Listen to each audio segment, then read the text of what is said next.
Great. Good afternoon. This is Senate Economic Development, Housing and General Affairs for the second half of our flood recovery and climate resilience hearing.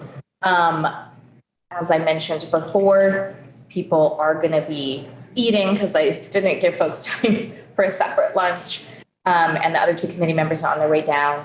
And I also said this before, but if I look at my phone, my sister-in-law is at the hospital today going into labor. You know, Laura.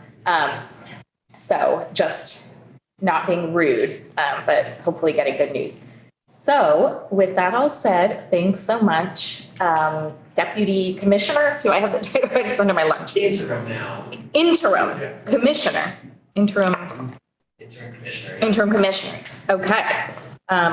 It's nice to have you, Alex. Thanks so much for being here. And we'll let you take it away unless you wanted any clarity, but updates, you know, everything you talk about on the weekly housing recovery meetings, but I'm sure there's a lot more going on as well. There is. Thank you, Madam Chair, and many members who are able to be here. There we go. Thank you all for cutting your lunch short to hear from me. So a lot going on. So to focus on flood recovery, a lot of our work has been focused on convening one of the items we've taken on is convening the housing recovery flood recovery task force. And that's mostly a means of us disseminating information to the folks on the ground and to facilitate communication between them and FEMA. So as miscommunications or issues arise, we're helping to make sure those conversations happen there, and then we make sure folks are sort of chasing down answers. So that's one of the roles we've been playing. And you'll probably find as I describe our activities, a lot of what we do is in the gaps where we find that FEMA isn't able to play certain roles, and so we try to close those gaps. The person who's responsible for me being interim commissioner is walking by right now. All right. He got a good one. He's interim right now. That's what I thought. I'm interim, yes. We thought, that's what we thought. Yeah, that's right. So one of those gaps that we filled was related to condemned mobile homes. And I'm sure you've all heard about this now. We identified that FEMA had changed their process so that a state condemnation no longer meant that they would automatically award the maximum, which is $41,000 for IA for home repair and replace.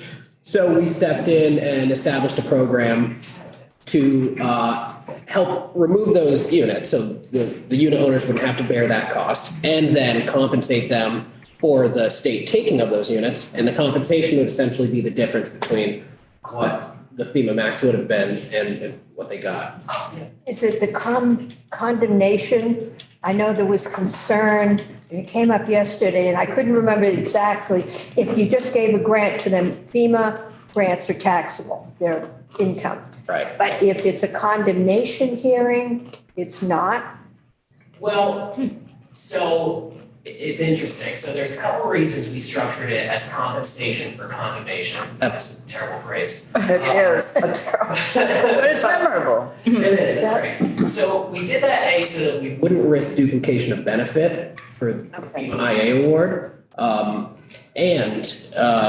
We felt that was less likely that it would necessarily be taxable income. We can't weigh in for individuals as to whether or not it technically is, but it is a better structure for the individuals, in part so that they wouldn't necessarily risk if they receive benefits. We also didn't want to put them at risk of losing benefits. Right. So those two things were really why we structured it. I want to help people and have them end up worse off than they were before we helped. Exactly. That was the fear. So that program, to give you a quick update, has been very successful in its rollout. We've, as of last night, there were 15 agreements completely signed. The unit's ready to go, and the person has compensation moving and coming their way, if compensation is applicable for them. The remainder of the folks, I think the total universe is around 50. So the remainder of the folks have either been contacted or been communicating through a couple on the ground groups, providing FAQs and just general information on the process. So they know what to expect. They know what's coming. And actually, I left a couple times today just to take phone calls from residents who just wanted to check in. I'm not administering the program. I let folks know, call anytime if you want. So can I pause you there and ask, to get this double buyout, do they have to make upgrades to their lot? Do they have to vacate that particular lot? Good question. So, because part of the reason we had to go this route is because since these folks don't own their lot, they only lease it, they aren't eligible for a buyout. The property owner, who's the park owner, would be. Now, there remains the question of, do folks want to go back to these lots? In our experience, almost no one is, Okay. except perhaps in Johnson. But part of the deal we sort of worked out with the park owners is we will guarantee the state's removing this unit, and so please don't charge these people lot rent. Right. For Key is So, and the park owners are very responsive, very willing to work with us, and so we got a great turnout there. I would leave it to the park owner and sort of the Berlin town flood manager to decide whether or not upgrades can be made to, probably not River Run, but maybe the Berlin Mobile Home Park, whether or not that's a possibility for lifting or whatever upgrades, so. Okay. So Alex, you said 15 have been successfully compensated and removed. Yeah, no, well, 15 have finished the whole paperwork, just signed the agreement, and are ready now to have the unit legally removed. The reason I phrase it that way is because not all 15 of those needed compensation. Some of them already got 41,000 or more. Actually, some folks were able to, through insurance, and then FEMA get a fair amount, which was really nice to see. So There's some more questions. Is this just for mobile homes and parks? It is. Yes, not individual mobile homes. Is Might have there, been damaged. is there anything we're doing for individual mobile homes? So there is a slightly different treatment for those because they have equity in the property, so they have more options in terms of turning around and buying a new unit. Yes, if they own that. Exactly. So the reason we targeted this universe is because these are the folks that were really just left without any option. Right. So the FEMA IA support tended to be a little bit more beneficial for the folks who at least owned the property they were on. Okay.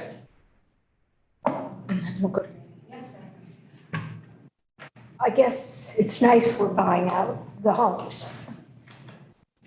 And, they're coming out with $21,000 or whatever. But how are we doing at rehousing those folks? I mean, you don't want to go back to River Run. Because most of them have been flooded more than once down there. How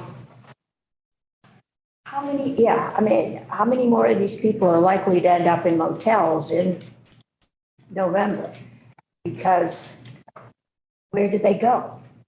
So it's very mixed demographic. So you've got some folks that are fully they're in a financial position in which housing is, even though they've lost this unit, housing isn't necessarily going to be an immediate concern of theirs.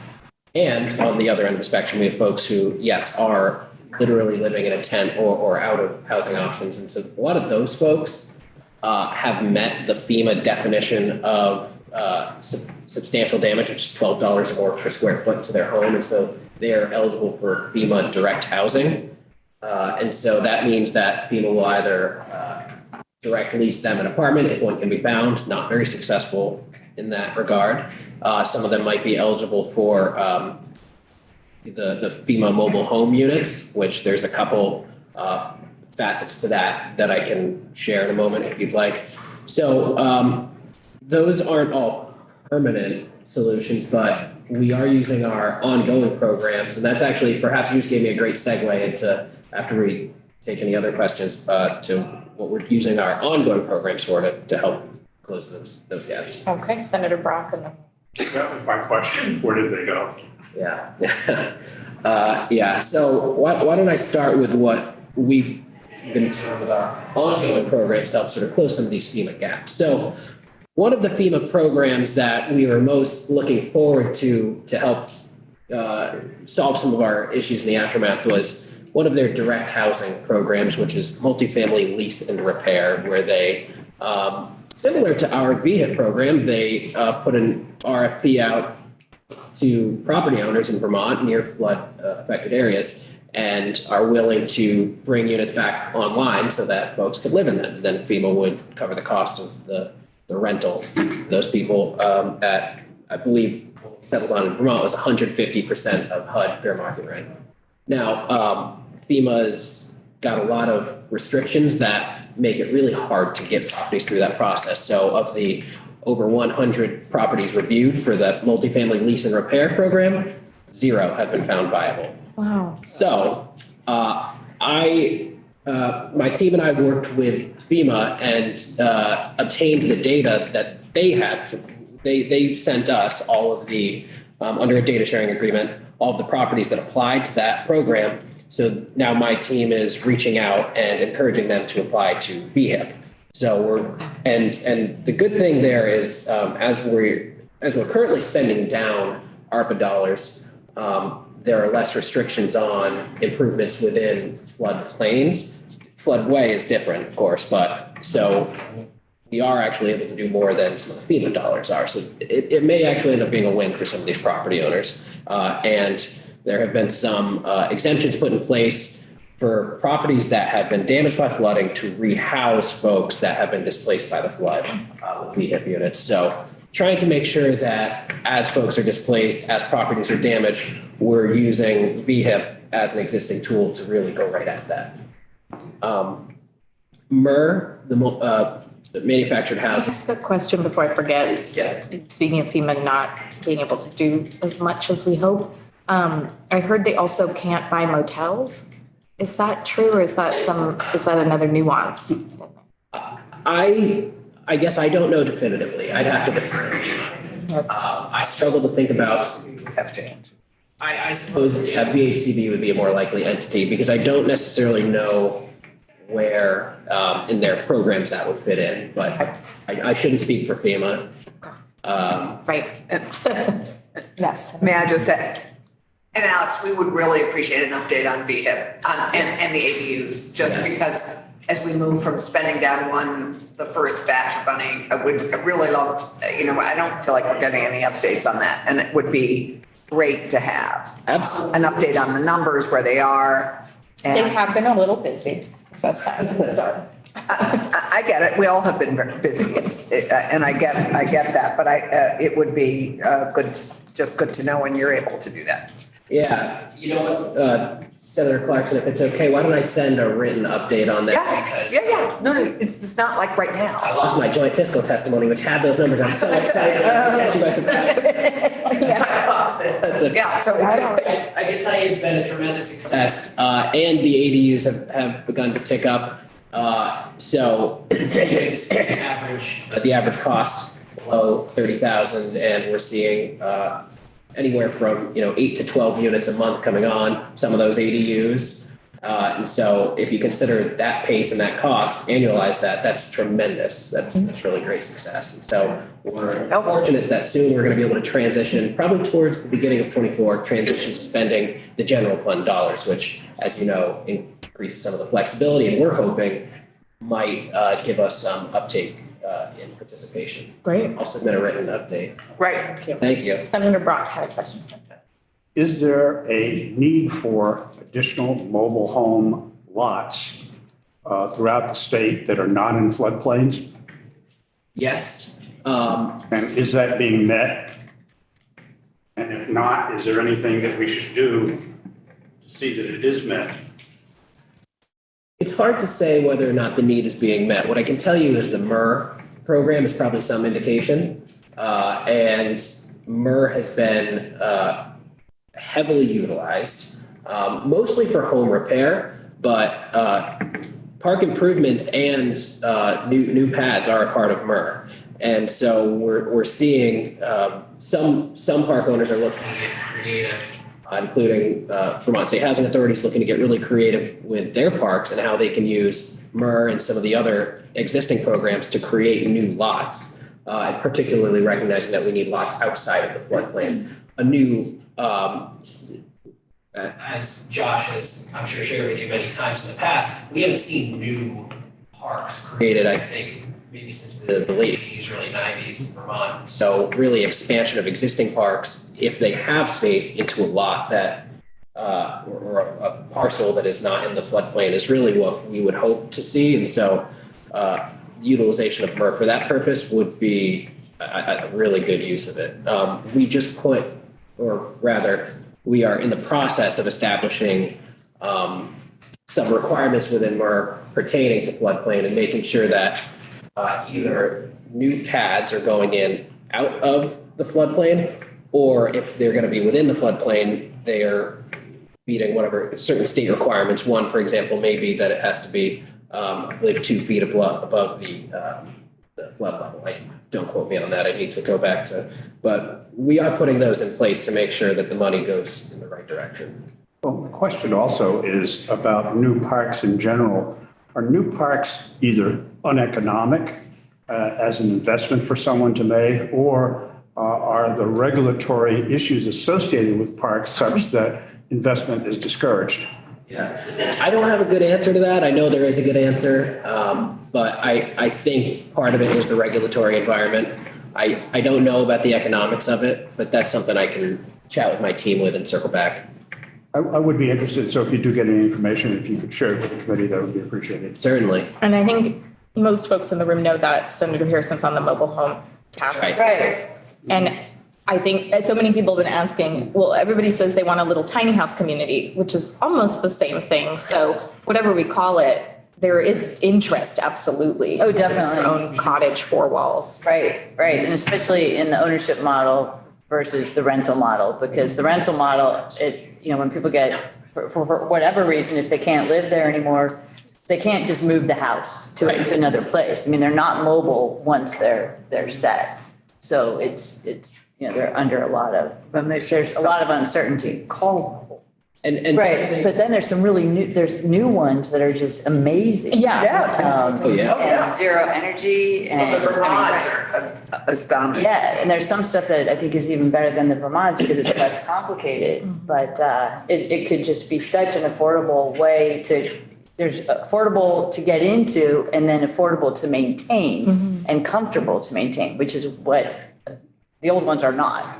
Absolutely. Well, and I'm sure you've probably heard from Sean in these, Sean Gilpin, Director of Housing. Yeah. You've probably heard from him in these task force meetings that there are some is zoning and some sort of federal regulation. There are protections for mobile home parks that wouldn't exist for other, say, community if it's a structure that's on the ground, stick built. So that's something to be taken into account, and whether or not there are statute changes we can make here, or I think we're also still bound by some HUD regulations. But that's something to take into account in all this, what role we might need to play.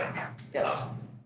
Senator Clark. Well, and this is a very focused thing, but and we've just also been talking about green energy and jobs and workforce, and we're going to be talking about that a little bit more. But as we build back in our mobile home parks and clean up, we had great success in Woodstock because we had a huge program after Irene to put slabs under the damaged homes, raise them up, even raised up homes with slabs, which got cleaned out. They were fine, but they all need to not have the same old skirting put on. They need insulated skirting. So that's another thing we need to be focused on is when we, a homeowner is applying to have it, some of them are getting FEMA money for Right, home repair. for the maintenance that needed to happen after the flood. It would be great, and they weren't paying for improved skirting. So it would be great if we were also paying for the upgrades that need to happen to make these homes more resilient. I just want to note, if I try to keep everyone to about 20 minutes, we'll sort of stay relatively on time. So I don't know how much more you wanted to share, so we don't interrupt you with questions. Let me see if there's any sort of updates I wanted to make sure I gave you before why don't I give a couple quick updates so that you know the other things we're working on, and then I'll let Ted hop up here. So one item is, as you know, there's a review going on of the designation program, and we've really sought to make sure we're engaging more of the community in this, really taking equity and inclusion into account here. And so thank you, Senator Ron Pinsdale, for also jumping in to assist us with that. So that's underway. But there's a comment that I believe, Madam Chair, that you made earlier about making sure that housing is accessible and affordable outside of the floodplain. I think that's something we're gonna have to think really hard about as we're putting these designation changes into effect. Think about where our designated downtowns and designated villages are. Now think about what we need to do to make sure that we can go beyond those, not leave those downtowns and villages behind by any means, but also make sure that we're, whatever regulatory relief, other incentives, we're making that happen outside of those floodplains too. So that's something that we're really going to be keenly aware of. A group of the housing entities, including VHFA, CBOEO, my team, DHCD, is seeking a HUD, what's called the PRO housing grant. PRO stands for Pathways to Removing Obstacles. So essentially, this is funding that would further the efforts to look at zoning, look at infill housing. Some of this could go towards the Homes for All effort, which, by the way, some of you will have visits in your communities for the Homes for All soon as that toolkit gets built out. And that, again, is the small scale development toolkit that some communities can look at and adopt. And hopefully those designs will not need review, and so that'll speed up the pace of infill and small scale development. So the HUD Pro Housing Grant will play a role in that too. I'd say other than that, why don't I just give you all an opportunity for any last questions, anything I forgot to mention? And will you be sticking around a little bit, or do you have to go? I'll stick around. Okay, well, we appreciate that. We might look over to the side to see if there's a question that comes up. You've jumped in and you're holding a lot of roles and keeping DHCD functioning. I greatly appreciate that. And, without skipping a beat, you gave us a lot of really great information. So I'm sure we have more questions, but I want to. Of course. Yes, but we might look over to you if we. Okay. Or you can stay there, right? Well, I don't know if, Alex and I get Good, yeah, I'm looking at Ted, like, be nice. I worry that if we're sitting next to each other, we'll be able to turn too. Right. That's right. Why don't you come on up, Okay. Ted, and Okay, if I stick around? Okay. we probably want coordination. Yes, absolutely. There we go. Good afternoon. Good afternoon. Nice to see everybody. Good to see everybody. Wonderful to see you in your. I'm Ted Brady. I'm the Executive Director of the Vermont League of Cities and Towns. Thanks for having me. I have some written testimony that I'll give to Mike for the record, but I think I wanted to cover a couple of quick things today. I hope they're what you wanted me to cover. One is just the LCT's response to flooding and how we're helping cities, towns, and villages, and how we fit into the entire state ecosystem here. And then a couple of things we've observed through this process about what we hope you'll help bring focus to this upcoming session. Most notably, changes to state land use laws that could facilitate climate resiliency.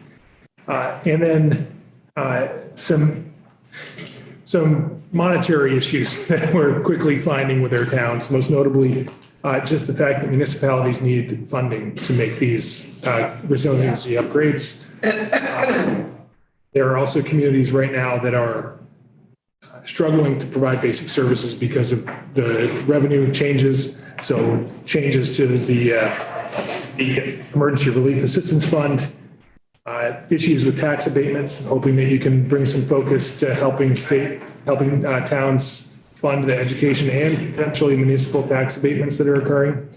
And then just a reminder about how important the advanced payments have been so far, and I think will continue to be. So the the Treasurer's Office has made several efforts to advance payments that might otherwise spread throughout the year. They made several advanced payments. And that happened before Johnson. We were just hearing they were waiting on some kind of pot of money that was like emergency relief for the affected towns.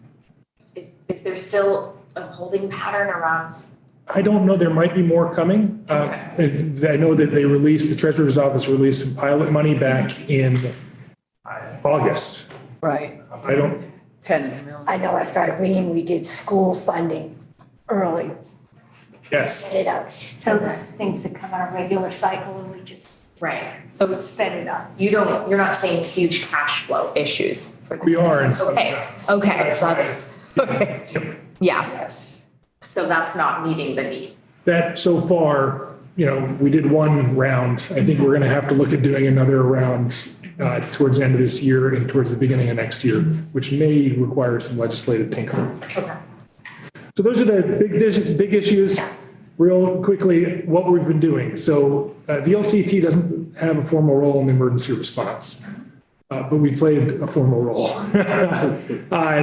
We have been hand in glove with VEM and with the regional planning commissions and the agency administration, DHCD, the folks that are actually responding and doing recovery work. How's it manifested itself? The big one is we have been the central resource point for all things forms, FAQs, and user guides. So helping towns apply for public assistance, issues with towns that have gray areas where roads end and driveways start, debris cleanup. Perhaps one of the biggest ones was contracting. So making sure that when you hire somebody to do some work, the FEMA would reimburse you. We had to create a model contract and a toolkit. All of those wonderful things have manifested themselves on a flood resource, website that I think VEM, the RPCs and towns have really relied on, and our state partners, to the point where we've gotten about 7,000 hits off of that website. We couldn't have done that without the federal funding assistance program that the legislature is funding. That money runs out in April. So just a heads up, we played a role this time that we didn't in Irene. And if we want that to continue going, we're probably going to have to talk about how to fund that. We've hosted workshops, webinars, you go down the list. And then we've also had about 250 email conversations, in-person conversations, and phone calls with flood-stricken communities. So that's another role that we've been able to play and be kind of a piece of connective tissue there to keep everybody going. So then we get to, now that we've been there and seen all this, like you, we're trying to figure out what happens next. And as we pivot from recovery to mitigation, we're acutely aware that our towns and villages are in trouble and our cities are in trouble. Where we've historically built the infrastructure, as you know, is where we are going to see future flooding occur. So as you folks told a bunch of us to start working on some state land use recommendations this summer, it seems like an incredible opportunity to use that process to find places where we want to grow in the future and not just restrict Act 250 exemptions, the designation program, go down that list to our historic settlement patterns, but to think about where we want to grow also. So I know Alex and Josh before him talked about the existing designation program, 0.3% of the state is in that program. It clearly needs to be a little bigger if we want people to live places where it doesn't flood. So we need to talk about exempting communities from Act 250, and we need to think about exempting places that maybe last year we weren't thinking about. And I think there's a lot of examples where local plans and regional plans can balance the need to conserve and develop. And that's the other piece of that equation. There are probably places we need to conserve that we weren't worried about conserving before, and we hopefully can use that Act 250 and the other land use planning studies out there to bring us that far. We also need funding to help communities develop in those places. And so I think we're going to have to really talk about things like providing revenue sources to provide infrastructure such as revenue sharing, expanding the tax increment financing program, expanding the availability of the local option tax, and perhaps most importantly, funding capacity in every community. That's clearly the people we're talking to, those 250 are the communities that don't have administrators and managers. How many? We've had about 250 conversations, but if you're Conversations, because I think towns, I know we have more managers than that. about 97 managers and administrators. Yeah, that's what yeah.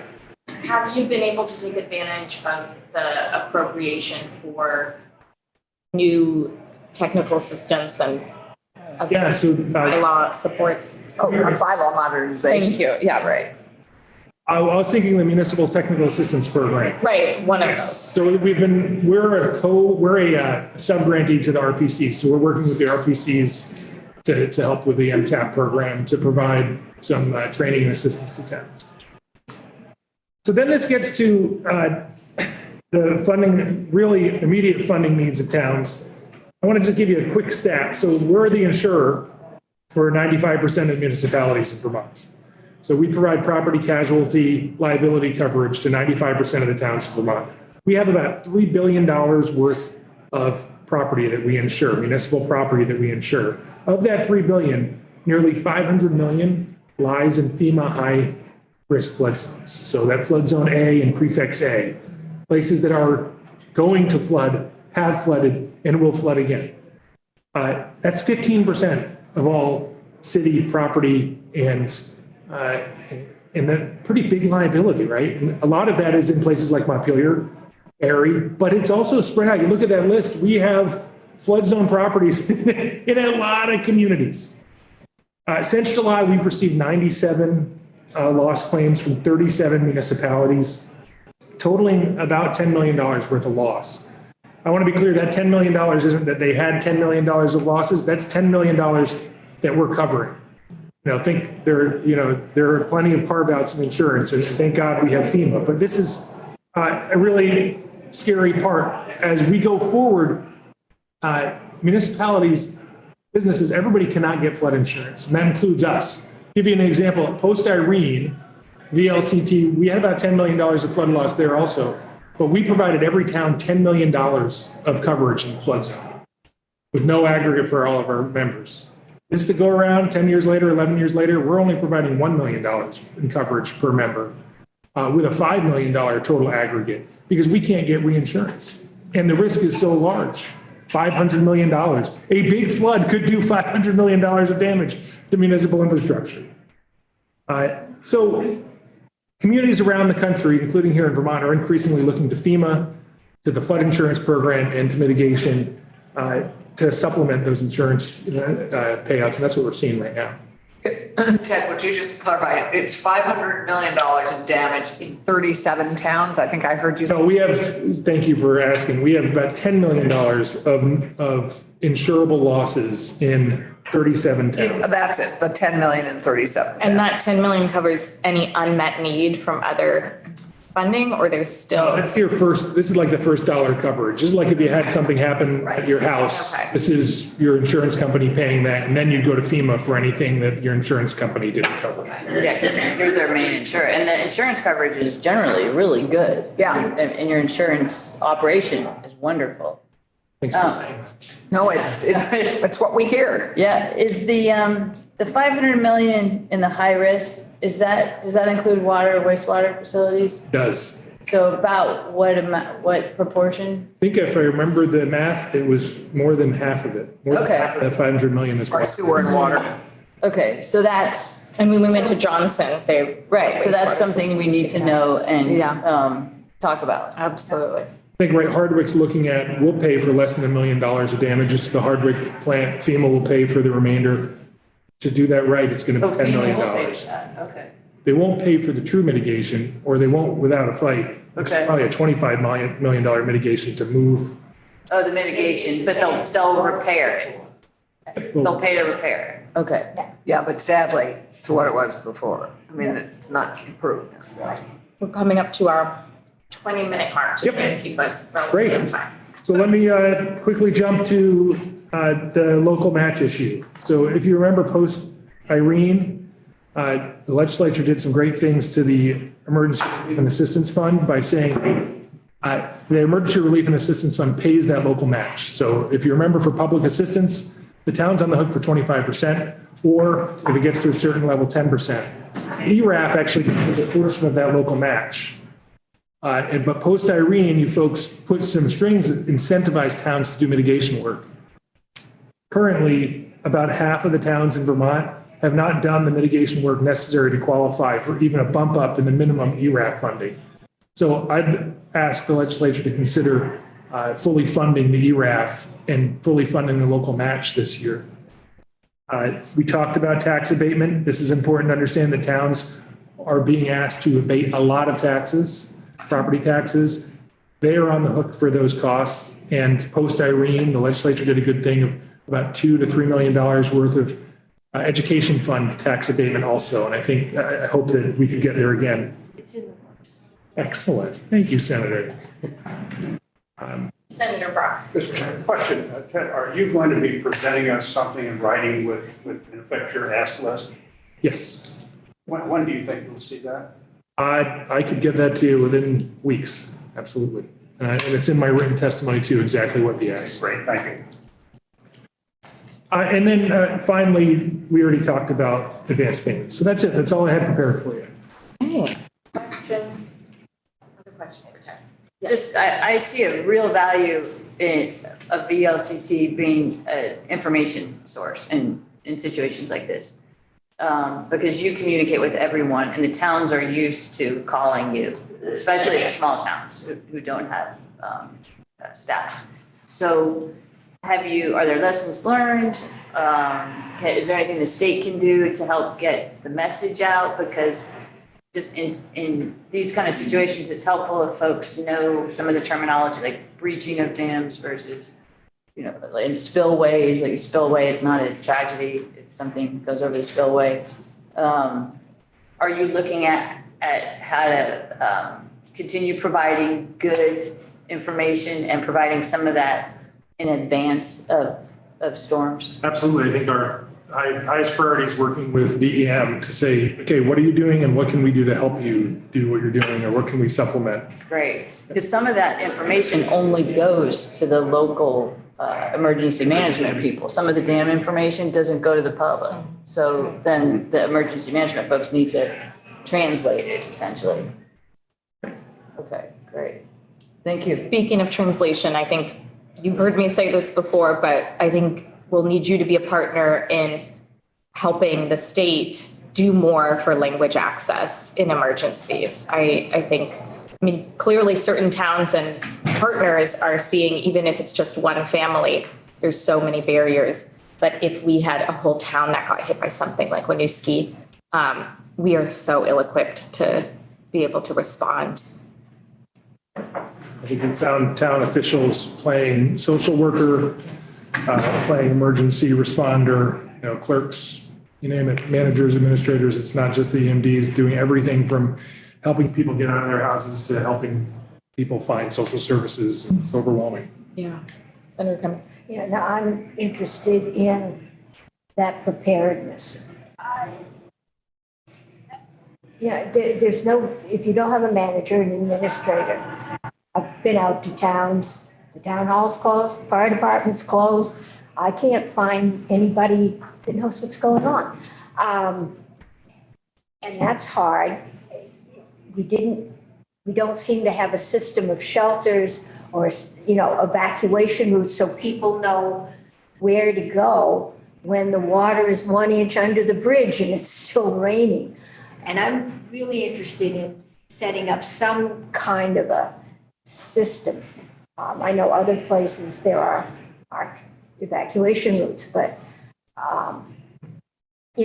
how do you notify people? I know you can do a reverse 911, but to make sure that we have a way to let people know that you should get out now and this is where you should go, and make sure we at least have water and some kind of food or shelter there. Montpelier didn't have a shelter and you couldn't get to Barry because the roads were all closed. Not a good situation. Well, we know you know that, and we appreciate everything you've been doing that's largely uncompensated or underappreciated. So we appreciate you. We appreciate all of your towns and their leadership. We've heard a lot as we travel, of everything that they're piecing together. So we hear you loud and clear on helping to meet the need. Thank you both. I'm trying to stay relatively on time, so it's working so far. Lalita, do you feel prepared to come up? And we have this huge table that it can be actually really intimidating with all these empty chairs. So if you want to bring other support people up with you to sit in the chairs, you're also welcome to do that unless you feel supported from the Is that side. a sign that says we don't bite? I know, right? We don't bite. I also have your sorry speaking. Oh, okay. Which I was gesturing to.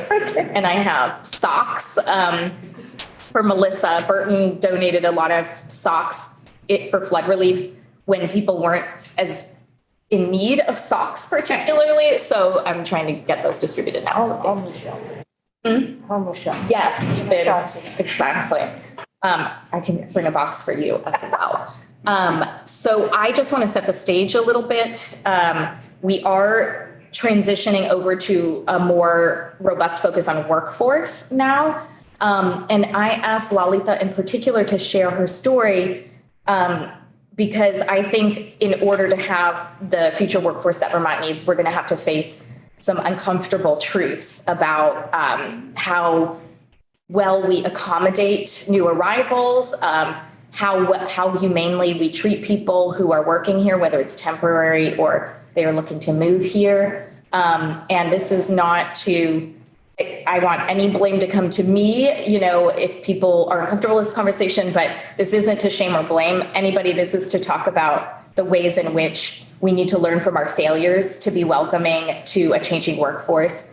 And that will probably be one of our largest barriers to workforce, which, as I've said over and over again, is going to be our largest barrier to accomplishing really anything else in the state if we don't have the workforce that we need. But it's also the right thing to do to treat people well. So I don't want to lose sight of that. And I appreciate you being here and all your volunteer work during the flood. I mean, talk about layers of under compensation and under appreciation. People really stepped up, and you're one of those folks. So thanks for being here.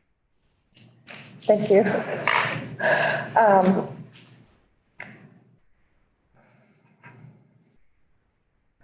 So good afternoon. My name is Lalita Mailwaganan. I've been a resident of Montpelier since 2002. The State House has a very special place in my heart as I was sworn as a citizen of this country in 2014. That was the other big room. So currently I'm recovering from a concussion. So please be patient with me as my thoughts and speech in English, which is my second language, has been severely affected by this accident. So I'm unable to memorize a lot of stuff, so I'm going to read off here. So over the years, I've worked for the Vermont Chamber of Commerce, Central Vermont Medical Center, the Vermont Bar Association, and I have also run my own food business in between these jobs, all of which have allowed me to be closely involved with both the individual community and the business community here in Vermont. Most of the people I know and I've worked with are good, hardworking people. That said, even good, hardworking people can make mistakes, can be indelicate, and can make racially charged statements and or actions. And that is what I'm here to discuss. What happened in the aftermath of the flood this summer here in Montpelier was clearly a misguided mistake, or some might say a miscommunication. Honestly, until today, I don't know. I've been trying to find answers, but I have, faced a brick wall.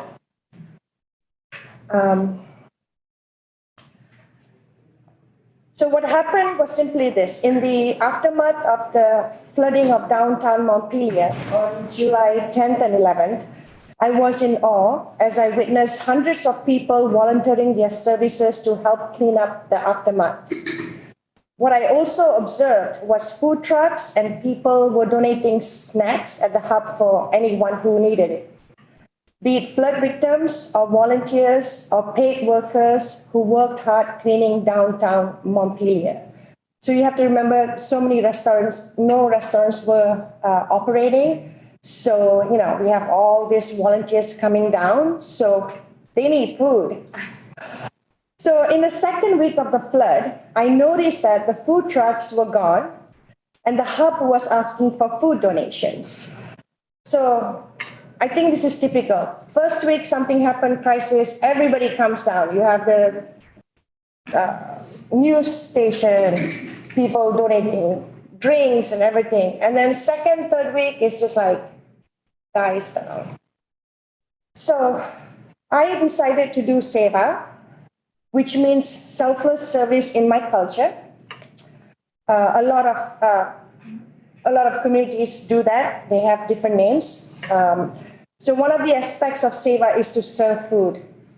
Serving free food in a time of crisis is the most basic form of service. I'm sure if you read any newspaper all over the world, there's free, something going on, somebody's donating free food. This is not about business, about making money. This is about humanity. I think, am I saying it right? That's perfect. I'm doubting myself because of my compassion. You're incredibly eloquent, more so than many of us, so don't worry. So when people are in despair or in severe crisis mood, food is the last thing they think about. I mean, think about it. When you're depressed, when you have things going on, something, food is the last thing you think about. But we all know we need food to sustain ourselves. So we are able to do the work. If not, people will get exhausted and not think clearly or not able to do the work properly. So I immediately contacted my favorite grocery store, Costco, and asked for some food donations. They were really gracious. I asked, they gave me chicken, chips, water, and they asked me to come back again if I need anything. With the donations in hand, I went to the hub on the 17th of July with my 2 teenagers and set up my tent. And I cooked food and served it for free to anyone who needed it. People were happy to see us serving free hot food, and the response was so great that all the food that I cooked was gone in 4 hours. So I remember the first day and all the other days. The first day I had 40 pounds of chicken. I had to buy more. It went to 60. Second week was like 60, 70 pounds of chicken. And yeah, it was just, I guess my tent was popular. Everybody was coming. Originally, I only planned to do this for 1 day. But then I was asked by Montpelier Alive Parks to come back and continue serving food throughout the week. Because at the hub, they were dropping off snacks like, little sandwiches, stuff like that, which is not really sustainable. We were cooking really good food, healthy, good food. So I arranged for further donations through social media, this time from private donors in the area, in both cash and food. So on Tuesday, the 18th of July, I was back again, this time with more volunteers to help me, serving not only the food that I cooked, but also food donated graciously by the residents of Montpelier. Every day, trays of food were dropped off at my tent. So I did the food tent from Monday till Saturday. On Monday when I cooked, this thought never occurred to me, but Tuesday till Saturday when I asked for food donations, there was some kind of doubt that I won't have enough food. Because as a one person, I cannot really cook a lot. And every time I doubt myself, food comes in. You'll be amazed. Trays and trays from residents of Montpelier, like healthy food, just like our table was not enough. It just kept coming and coming. So many people wanted to help with the cleanup efforts in Montpelier, but some were unable to do those hard physical jobs like me. So instead, my tent became the place where residents dropped off home-cooked food and used us as a vessel to serve this astounding, nourishing food to everybody who came in our tent. Strangers would purchase food from our local Shaw's Market for me to cook. They'll just drop by and say, hey, Lalita, what do you need?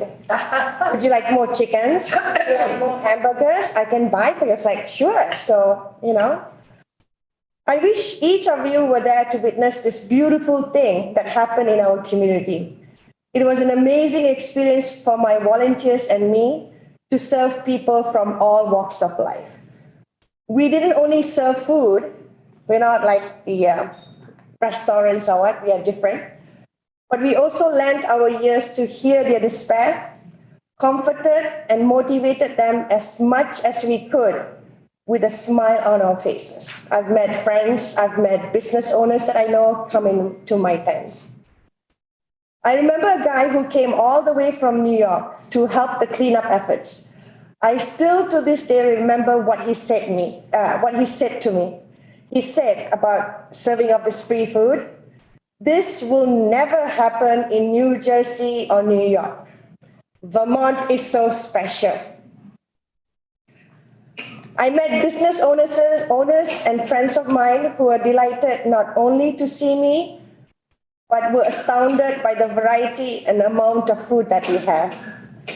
Our tent was a place for people to forget about the flood, even if just for a moment, and to eat the food that we prepared for them with love and care. I know I'm talking a lot about food.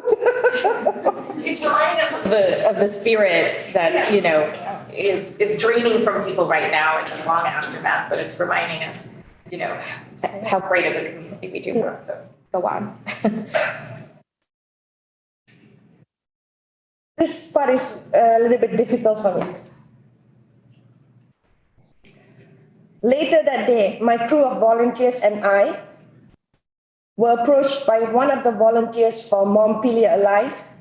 So Montpelier Alive is under the direction of City of Montpelier, who told us to only feed the volunteers and locals, not the workers from far away who were getting paid because they could afford to buy lunches at the local establishments that were still operational.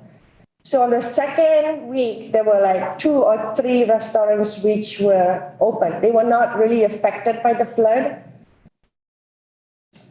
Perhaps this request was well intended, that they wanted to help the businesses that were struggling.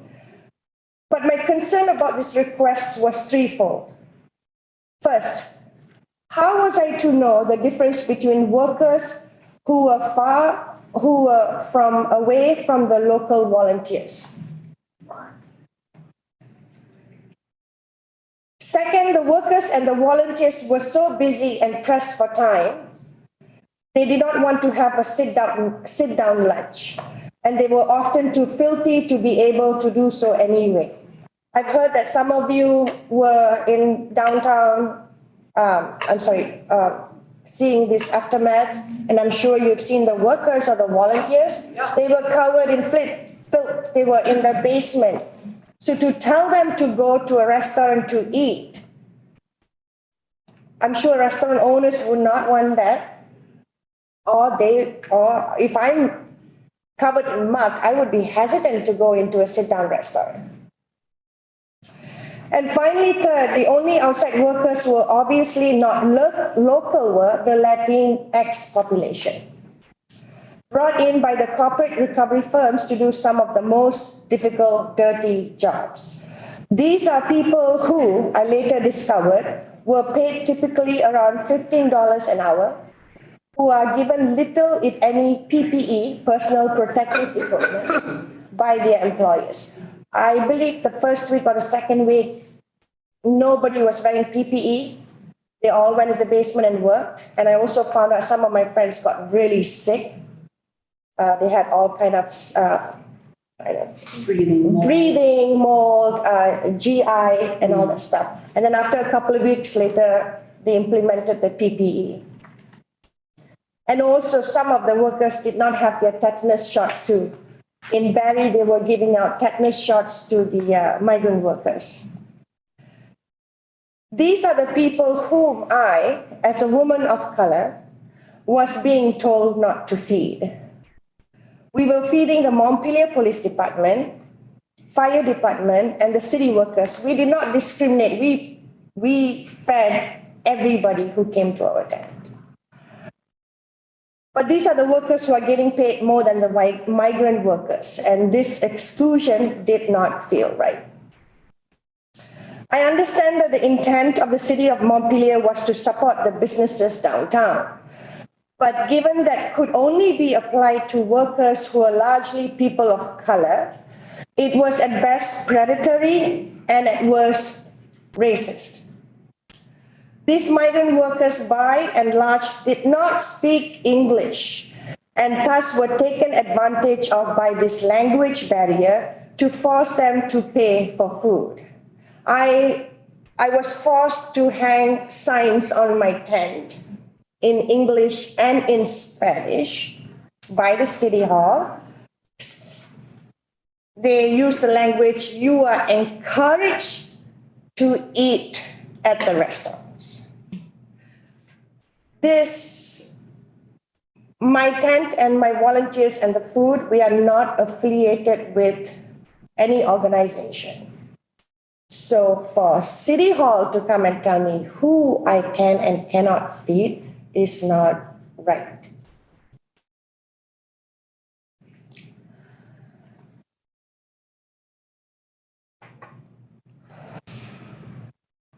So the Social and Economic Justice Advisory Committee, CJAC, I was part of CJAC a couple of years ago, was established by the City Council of Montpelier in 2018 to assist City Council in addressing and reshaping the systems, policies, and practices that perpetuate barriers to racial, social, and economic justice in our community. If the city of Montpelier had consulted with CJAC about the decision to not allow outside workers to receive donated food, I'm confident that this would not have happened. It feels to me that not communicating with CJAC when the policy in question affects primarily BIPOC workers is a prime example how important their work is and how much more work there remains to be done in Montpelier city government. We all know that the city relies on the businesses for their revenue. But let's not forget, businesses will not exist without us people. The city of Montpelier has always put business first in this town. Our basic infrastructure is crumbling, but the city is more interested in building garages and buying golf courses when those millions can be used to repair this town's ailing water and sewer systems, roads, and our beloved schools. I had contacted numerous city officials about the efforts to put limits on who could receive free food, but received no answers. The only answer that I received later was via a newspaper article that stated that they had rescinded the directive about feeding the migrant workers, and sorry that we forgot to reach out to you. So they decided, but they never Communicated. even though I was the one who met all the city officials. What is your policy? Why am I not supposed to feed? Tell me why. They decided, never told me. If you're volunteering and the city isn't putting any money into it, what authority does the city have to tell you who you can and cannot feed? I know that the churches are running what was a soup kitchen over in front of Christ Church. I don't think anyone's told them who they can and cannot feed. No. Interesting. Yeah. Like after I was There, I am ashamed. That is not the way. while I was feeding the people a couple of days later, what was that? Al's French fries. They came on their own accord. Nobody invited them. They came, opened up, and they were serving everybody. And nobody went there to tell them you cannot feed because they were an organization. And I was a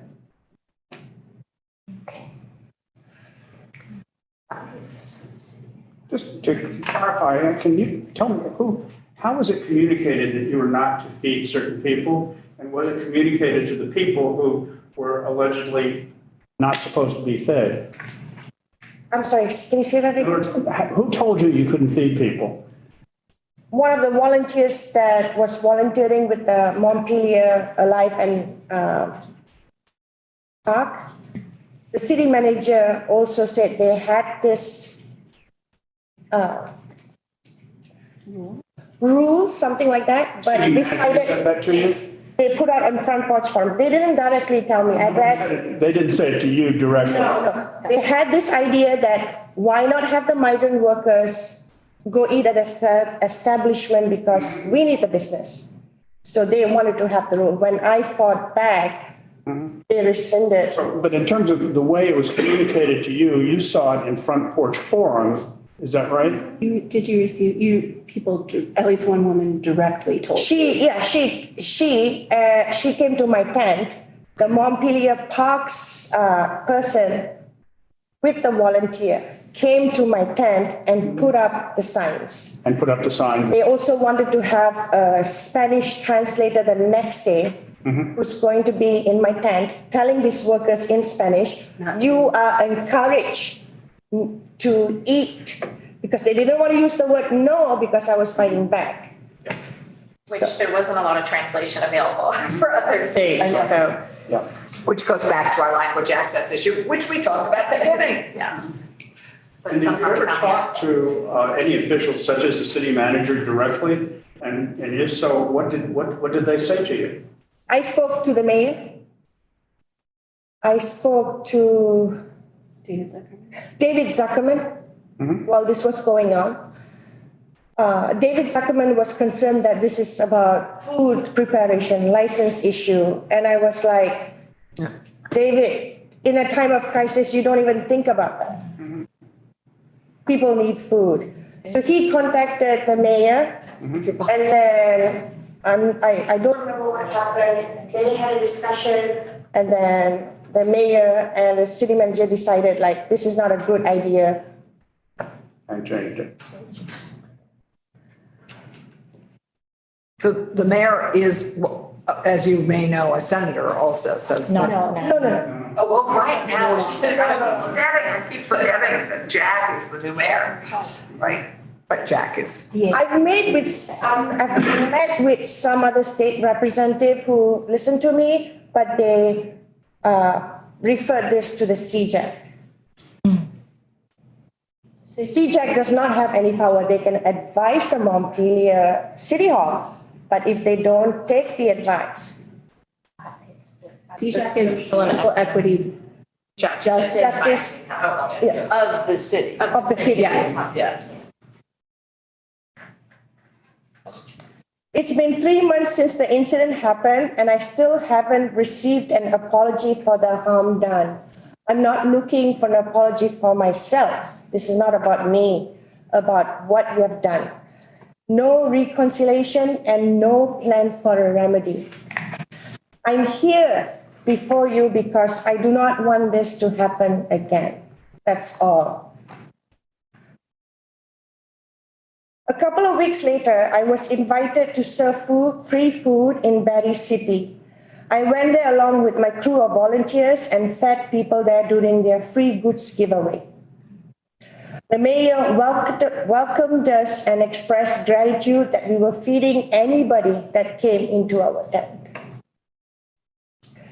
Just a few weeks ago, my crew of volunteers and I, with some generous donations of chicken from Misty Knoll Farm, sold food at the Taste of Montpelier Alive event.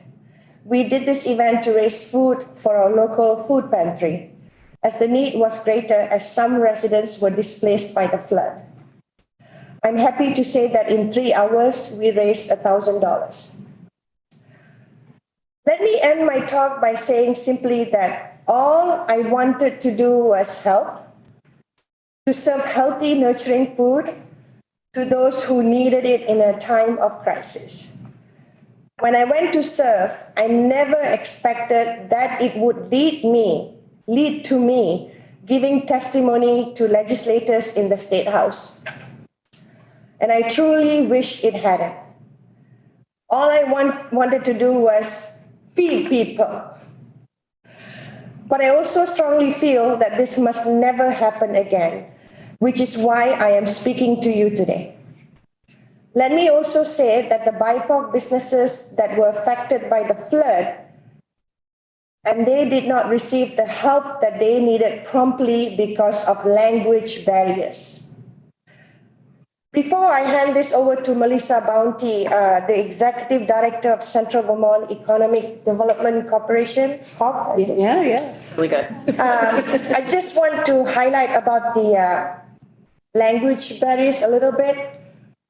I remember a couple of months ago, I attended the City Hall meeting via Zoom, and I asked one question to City Hall. What are you doing about the language barriers? What have you in place? The city manager replied, "Oh, that's a great question. We are going to use Google Translate. I speak 4 languages, including English. I have used Google Translator for fun, just to see how it works. It doesn't understand the nuances. What it does is translates word to word. Certain words, when translated, can mean differently in different languages. It could even mean bad, so you have to be careful. So using a Google Translator, no, you have to use a human who can use the nuances and understand. I'm getting tired, I'm sorry. No, we actually, earlier, we talked about the word breach with the Wrightsville Dam and how in English, that word frightened people. Yes. And it was a misuse of the word, but imagine if you thought you were using a milder word, but in translation, it looked much more hazardous, and you're evacuating people. This can't happen. You can't use Google Translate for meeting people's basic needs in such a confusing time. Same thing, when I heard the word breach, it's like, oh my God, do I have to? Exactly, and that was in English. Yeah, I found out, okay. It's just going over the second sluice. It's not going over the top and washing out the dam. Right, one word matters a lot. It does. Yeah. Yeah.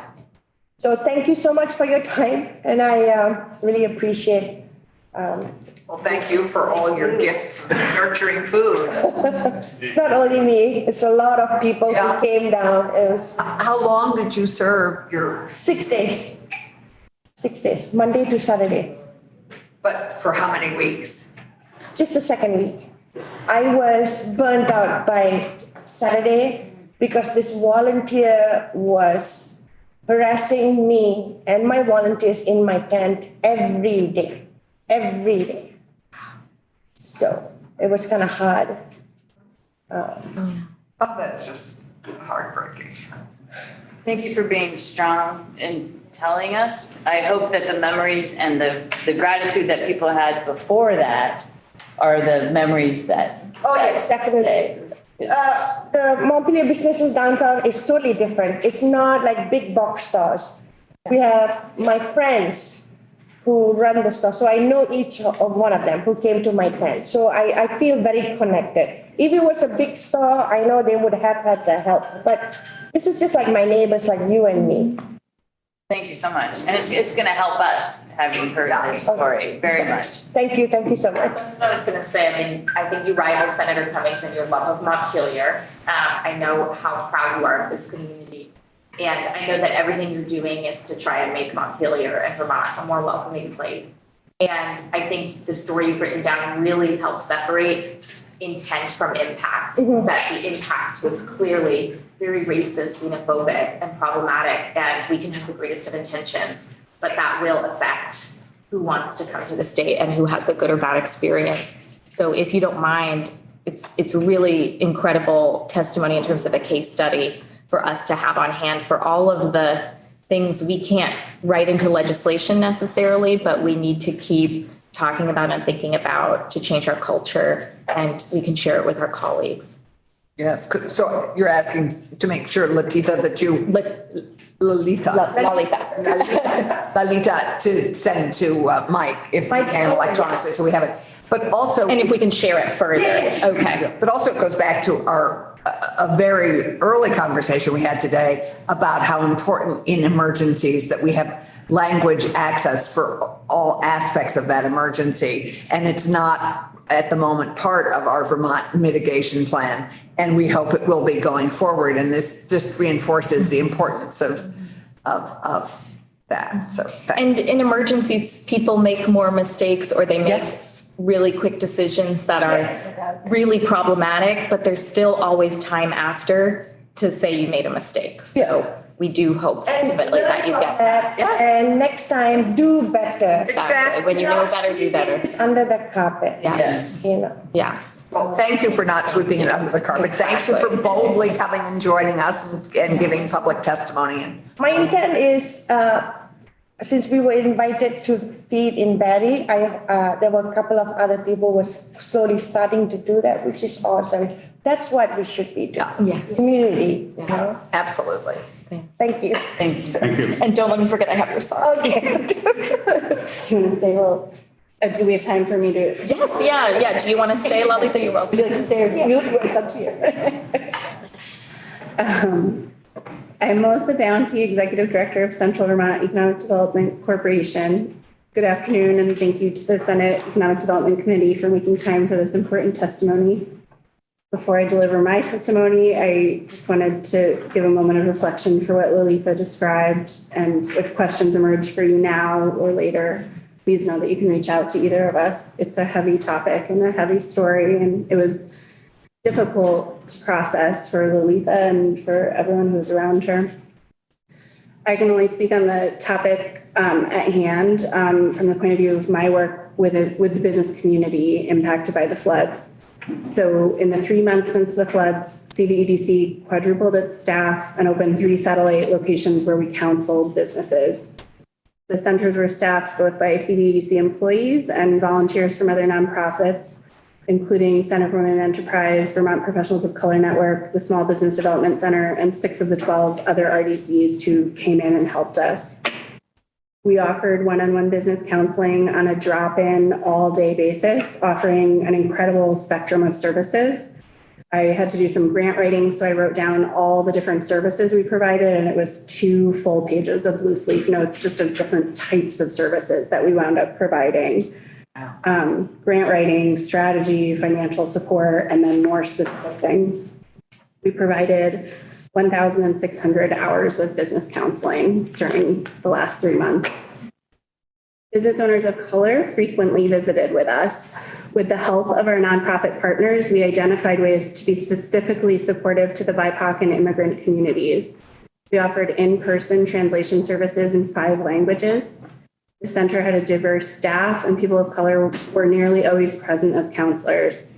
We worked to create a calm, safe, and nourishing environment for all who visited.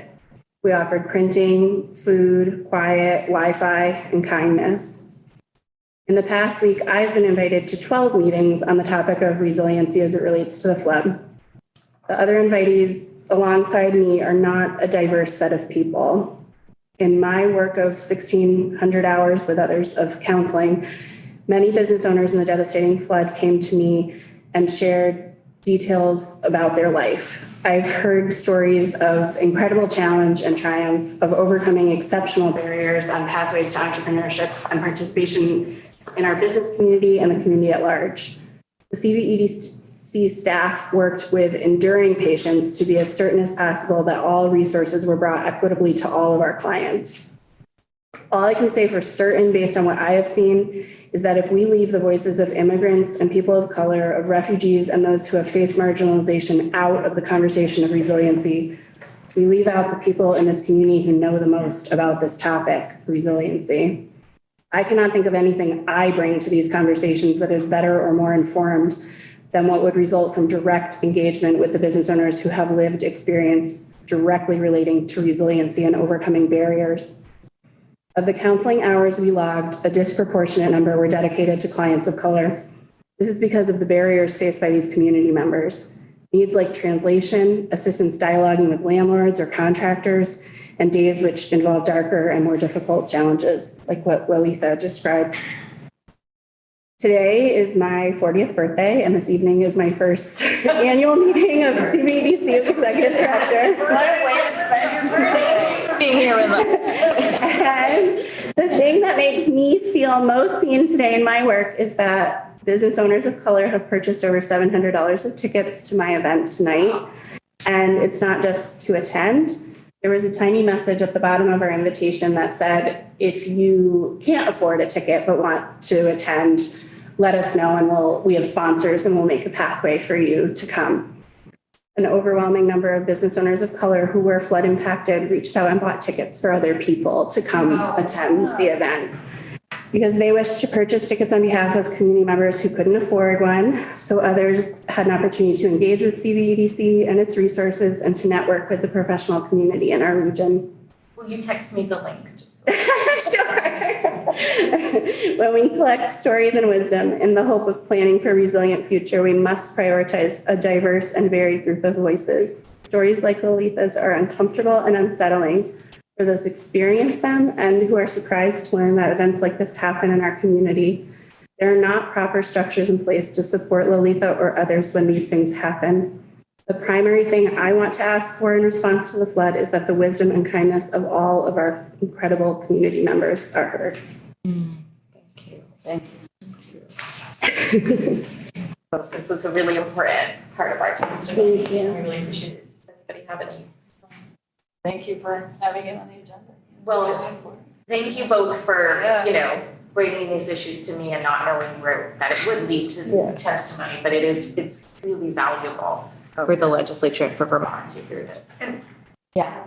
Melissa didn't say today, but you ran into business owners that had real language barriers. I know in Montpelier, probably in Barry, and helped get that translation service. We had 43 business owners of color that were regular visitors to the Flood Recovery Center. Yeah. And how many of them had language issues? We served 5 languages and there was about 3 people for each language. So there were about 15 business owners who required in-person translation services among 5 different languages. Out of the 43 businesses of color that were owned by people. Yeah. That's an interesting, that's not insignificant to have. No. It was 15 out of 43 that had language barriers. And our translators. Oh. Well, I wonder, I think Senator Cummings can tell us privately, no, just because I think for some of them it's exposing, in a way that they might not be aware of to get into detail about. But we did, a lot of the services in the state that are set up for translation where you can call in on a phone line and have something translated, a lot of the languages that our community needed weren't supported. So we actually paid, not professional translators. We paid people that are truly bilingual or trilingual or quadrilingual, but we found people who could act as translators and paid them to come in person, and those people did incredible work. We had someone who came in with the full BGAP application and all the instructions ready and translated that he had just done on his own ahead of the meeting so that he had everything all prepared. They were an incredible part of the work that we did. That's great. Senator Harris. Yeah, so I'm just it would be really helpful to have the list of those translators if they want to continue doing that, because it's really hard for folks to find translators and we don't have, hard for them to just know that they need it, but then if the information is available, that would be really, really helpful. Every single one of them had a full-time job, so every single one of them called out of work to come. I don't know how available they would be, but they made that sacrifice. They didn't go to their job that day so that they could. We'll tell them thank you for us. Yeah, they're pretty incredible. Somewhere we need a bank of translators. Well, we have that. I'm not trying to accuse anybody of anything, but what we heard too was that FEMA started to anticipate that people would just volunteer to do that. That they have some forms in other languages. By FEMA many times. Because we didn't understand when we set up what would be needed and how to get there. So we asked FEMA, where do we go for translation? And they said, oh, you have large communities that speak other languages? And I said, yes. And they said, good, go to those community members and ask them to volunteer. Oh, wow. And that was the only thing that they offered. Madam Chair, this is just such a great reminder that it takes so many skills and talents to heal and after a disaster like this. And so not everyone can muck out a basement, and not everyone can cook as beautifully as you do. But people, are giving their gifts of translation and giving their gifts of all these different things to help make us whole again. And it's just a great reminder that there are so many different skills and talents that it takes to get us back to zero. Mm-hmm.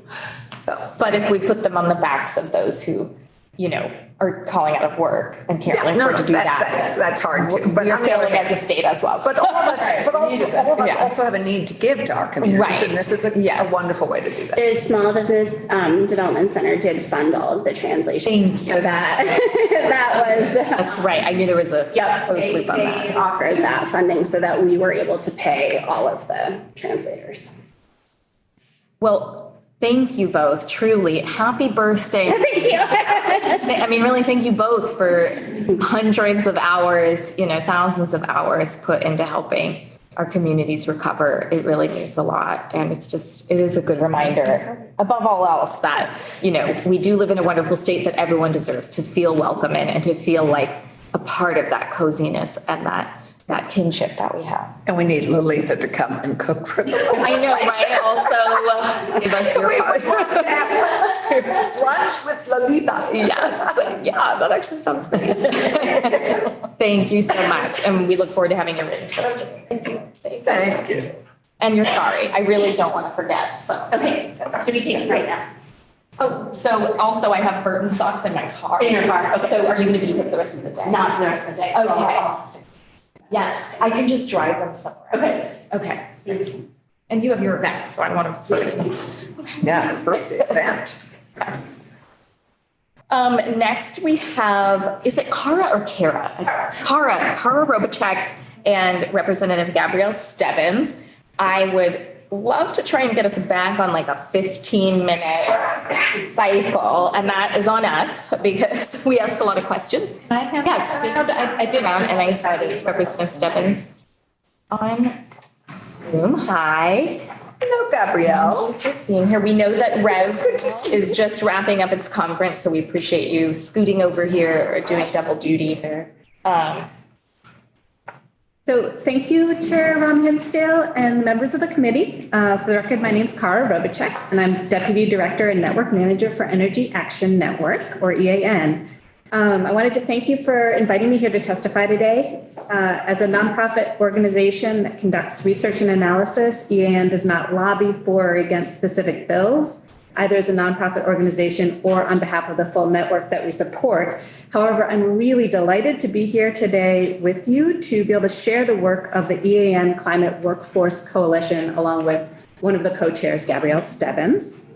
For a little bit of background, Energy Action Network is a diverse network of over 200 nonprofits, businesses, utilities, public agencies, and other organizations working together to achieve Vermont's climate and energy commitments in ways that create a more just, thriving, and sustainable future for Vermonters. You probably know EAN best through our annual progress report for Vermont. And in addition to this kind of analysis and reporting, EAN supports network priorities by facilitating what we call network action teams. So these are teams like the Climate Workforce Coalition.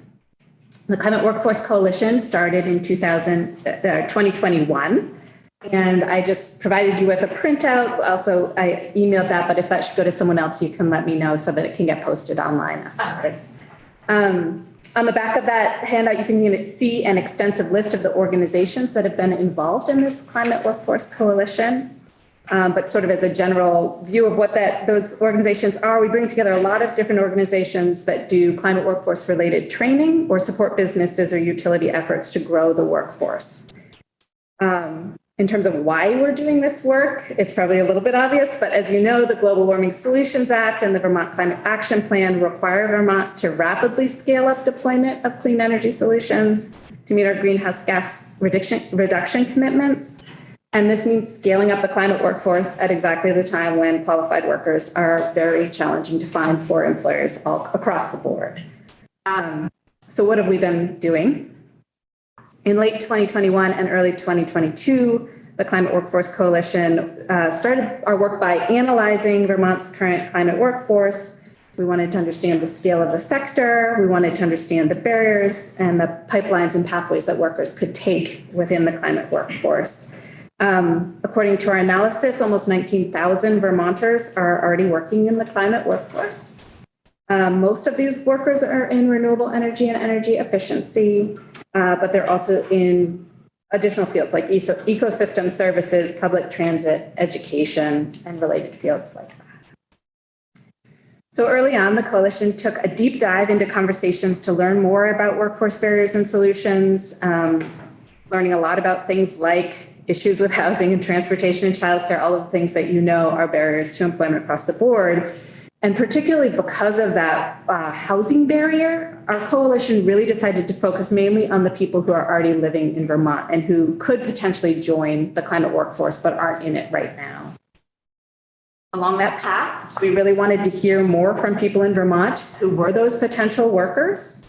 And that includes folks like youth, but also groups that are really underrepresented in the climate workforce, which includes New Americans, BIPOC individuals, LGBTQ individuals, and even women. And so we collaborated this past winter with 6 different community organizations, each of which ran a focus group with their constituents to learn more about how different groups in Vermont might view climate jobs and how they get information about those careers.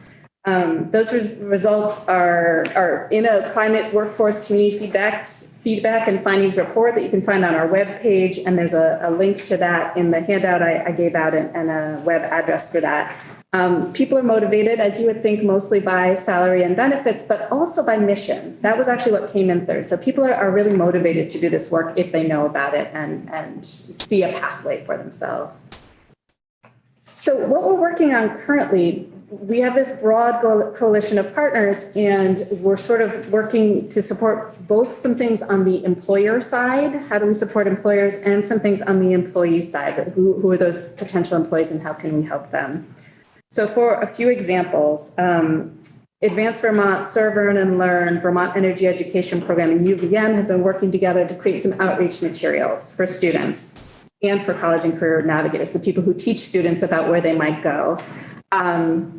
They've put together a new information page on My Future Vermont about climate careers, and that group of organizations is collaborating to do outreach at events around the state. So trying to work together to get word out about these sorts of careers.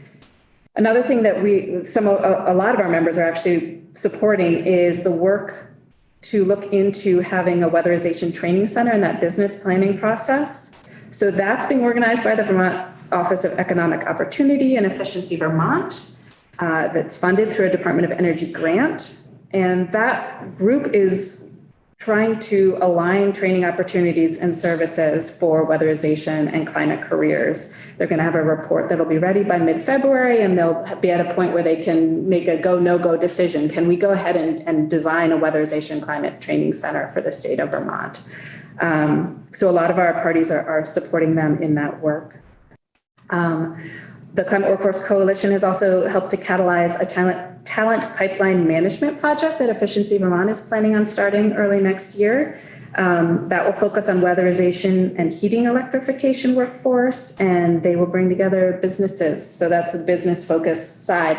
What are the needs for employees in that sector? So there's a lot of different things that we're involved in. I'll let Gabrielle Stebbins give some more information, but in general, we bring partners together quarterly for these conversations, and we're very happy to share our learnings with you as that can be helpful in your work as well.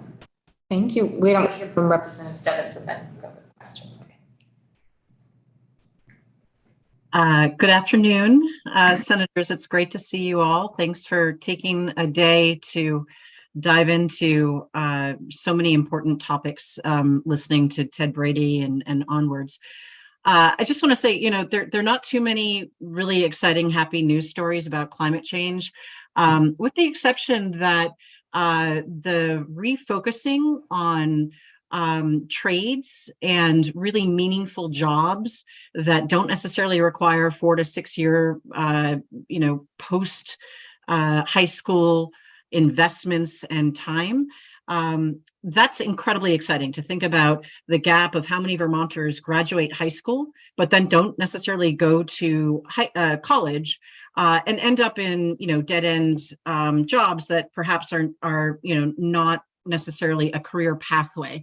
So personally, I'm really excited to be one of the co-chairs for this initiative. In 2021, it was just a group of folks saying, jeepers, we keep putting all of this statutory requirement in terms of how much work needs to be done. So who's going to do it, given that we also know we have nursing shortages, mental health shortages, you name it, there are shortages in workforce.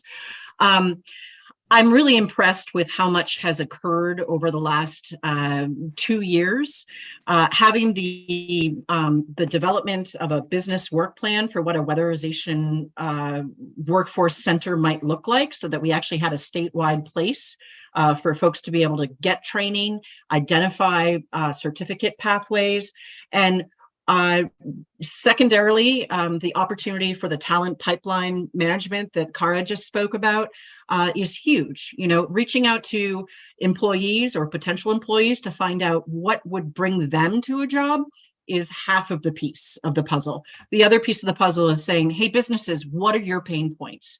How are we going to actually figure out what is important for businesses? Because it doesn't make any sense to educate and train a bunch of Vermonters to do something that then they can't actually be placed into, a good economic opportunity. So I'm really excited about those two efforts. And I do think it's in large part because there has been this group of many, many stakeholders meeting for 2 years about what do we do absent a larger workforce development strategy policy. Kara started off with the fact that Energy Action Network is a 501c3. It is not a lobbying entity. I am a state rep. I can tell you what this group is saying they need, or what they feel could be helpful for driving job training, certifications, and actual final placement in the sort of energy efficiency, renewable energy, sustainable forestry, agriculture industries. So one idea that has arisen is expanding the Green Mountain Retention Program for people with technical credentials to stay in Vermont. There have been a couple of ideas with regards to just to remind everybody, that's our $5,000 for 2 years loan forgiveness program that we run out of VSAC and UVM. Thank you, Workforce Bar, Yeah, our committee. Thank you, our committee. I just had to remind everybody what that is. Yes. And actually, I didn't even call it that. yeah, I didn't know it was called that. And Vermont Public just did a nice piece on it recently when they were doing their workforce. Okay. Yeah, it was a great piece. It was a great piece. That was a great piece, wasn't it? It was terrific. Yep. There have also been a lot of discussion around specialty licenses.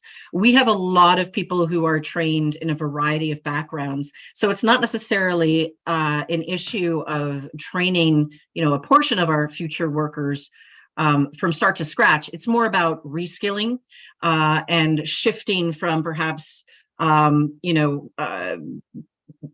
technical certifications that may not be as in demand over the next 5, 10, 15 years.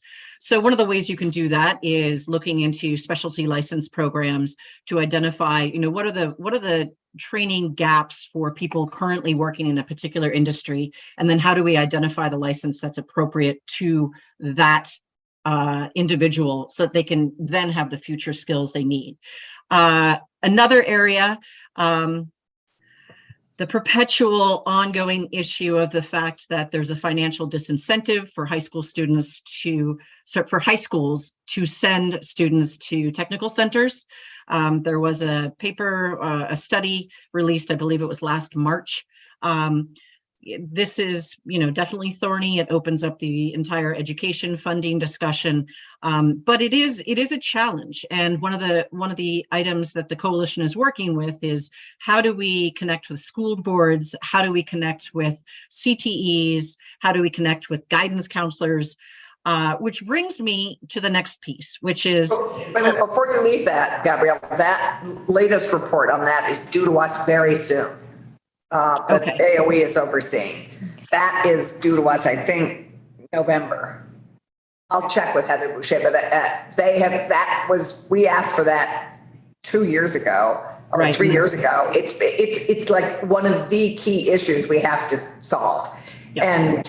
But I believe it's coming to us. Our antenna should be up. I think it's coming to us in the next month. Okay. Email it to the climate. Yeah. And us. Yeah. So there was an interim write-up, I believe, in this past March, but it'll be great to see, actual recommendations if that final report holds them. So interestingly, one of the items that this coalition has identified again and again and again from 2021 to today is the need for a job campaign. And unsurprisingly, when we're looking at how do we address, the needs for cities regarding flooding or education concerns or mental health shortages, it's hard to put 1.8 million to a statewide job campaign over 3 years. However, it's one of the items that has been identified by the businesses, by the educators, and by potential workers again and again and again. The rationale being, a lot of people think of, someone who spray foams an attic and they think, oh, that's a nice dead end job.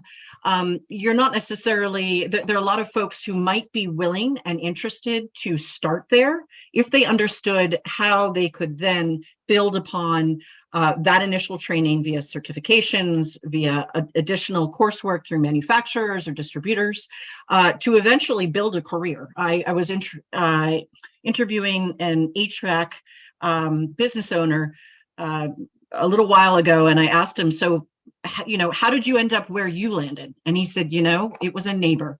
A neighbor happened to install heat pumps. And, he started off just working for his neighbor. And, now he owns his own company. He has 20 employees. He did not go to college. He started at that beginning place.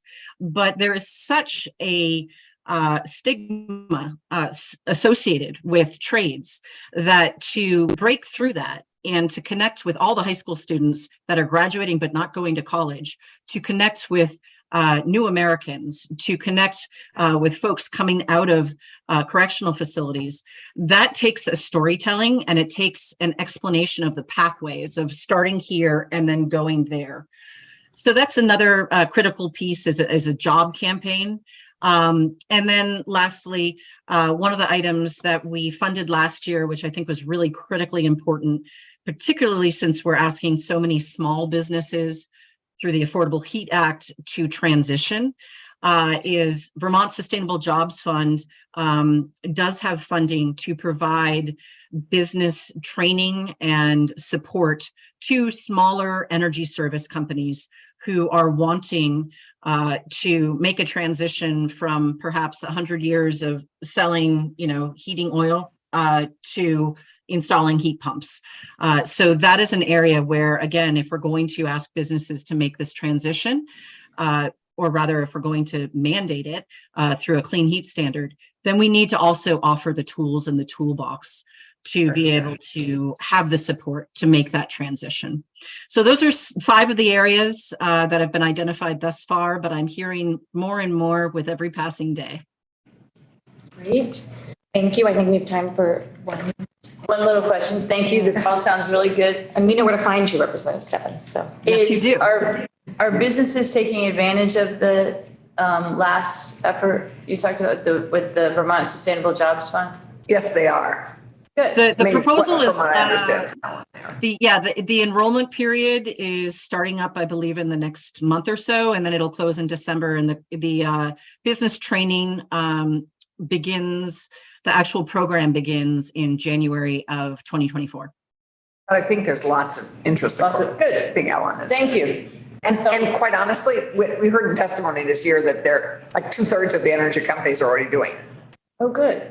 I mean, they know where their financial bread is buttered, and that's in the future and in transitioning to new technology. So, I mean, there's a huge incentive for them to be on top of the curve. Oh, I understand that. Yeah. So, I mean, I think there's a significant percent of them that are in the process of that and have taken advantage. Great.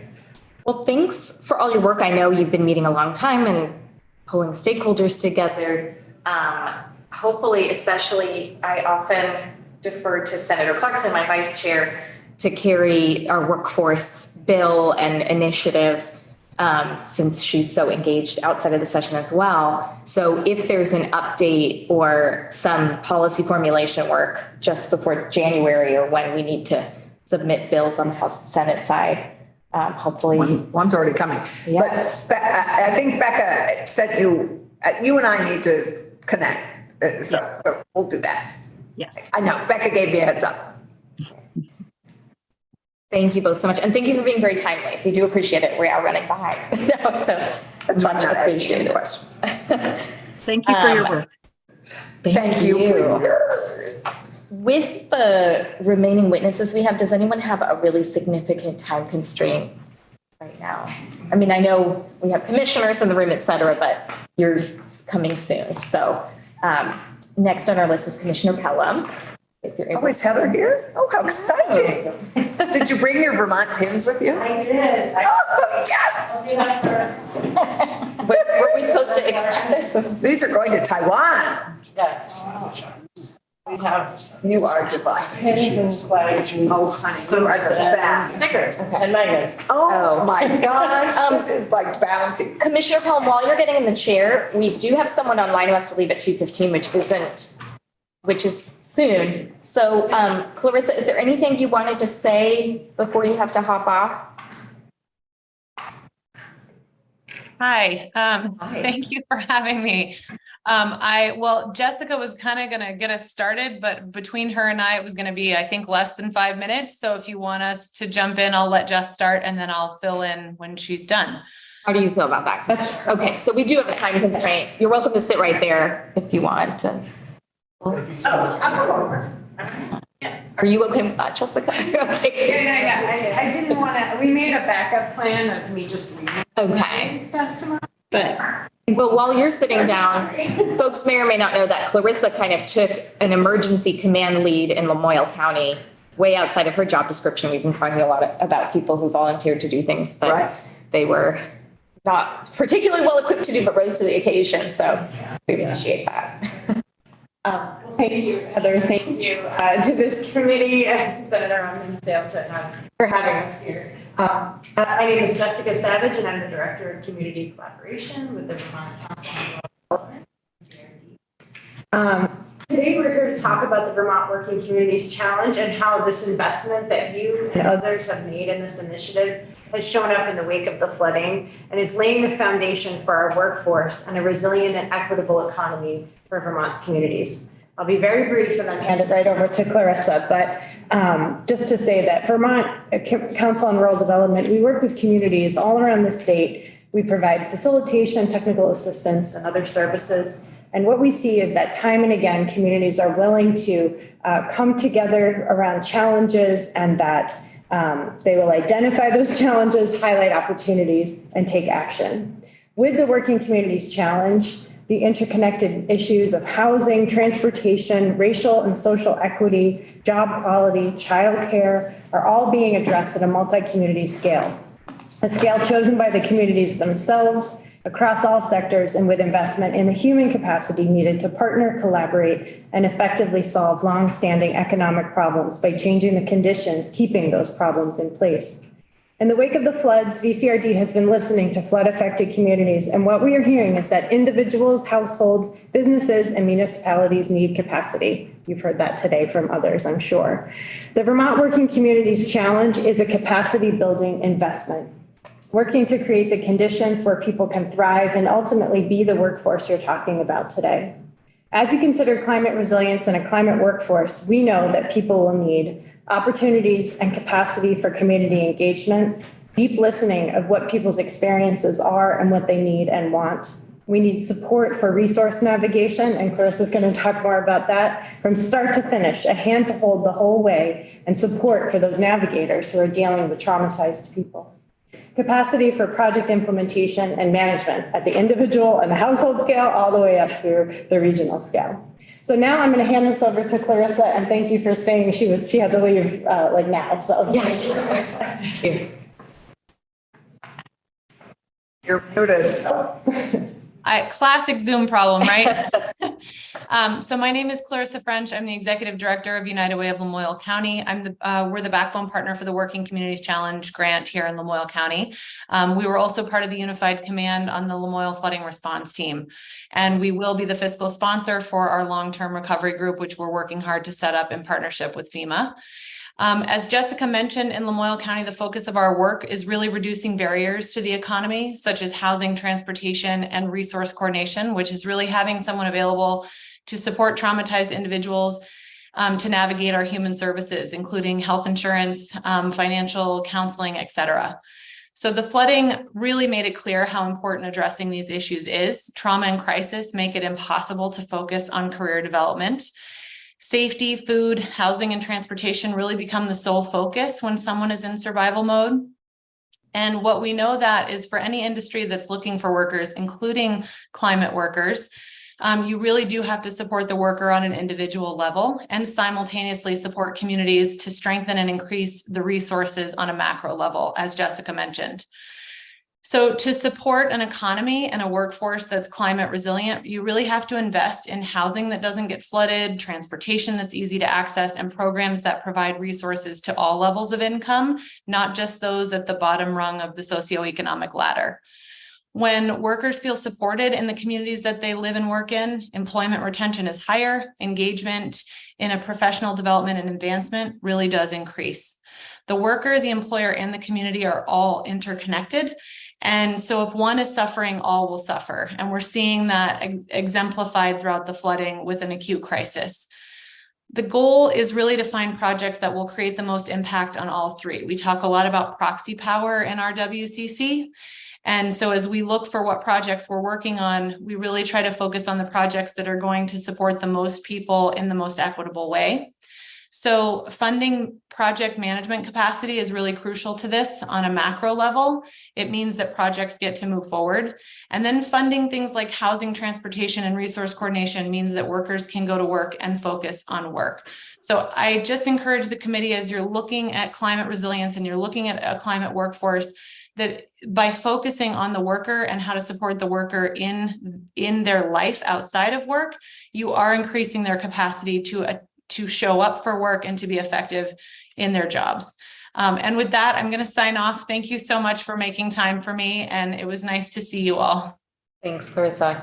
Very efficient use of time. Yes. I feel like this is the second time. We did have a second witness, Megan Whalen from Northeast Kingdom Organizing, and I do have her statement if you want me to read it, or I can hand it back to Heather, whatever. Jessica, if you'd also get it to Mike, that Yes. was both your testimony and mine. Yes, and please apologize on our behalf. I know it takes a lot in the kingdom to kind of put one ear to our testimony. Yes, it's okay. Well, you can invite her back. She's got great things to say. All right, so this is like super tiny, and I now have 44-year-old eyes, and I am going to really try to read this up. It's okay. You can turn it sideways too. It doesn't. Okay, so I'm reading the testimony of Megan Wayland, who is the lead organizer and staff director for the Northeast Kingdom Organizing.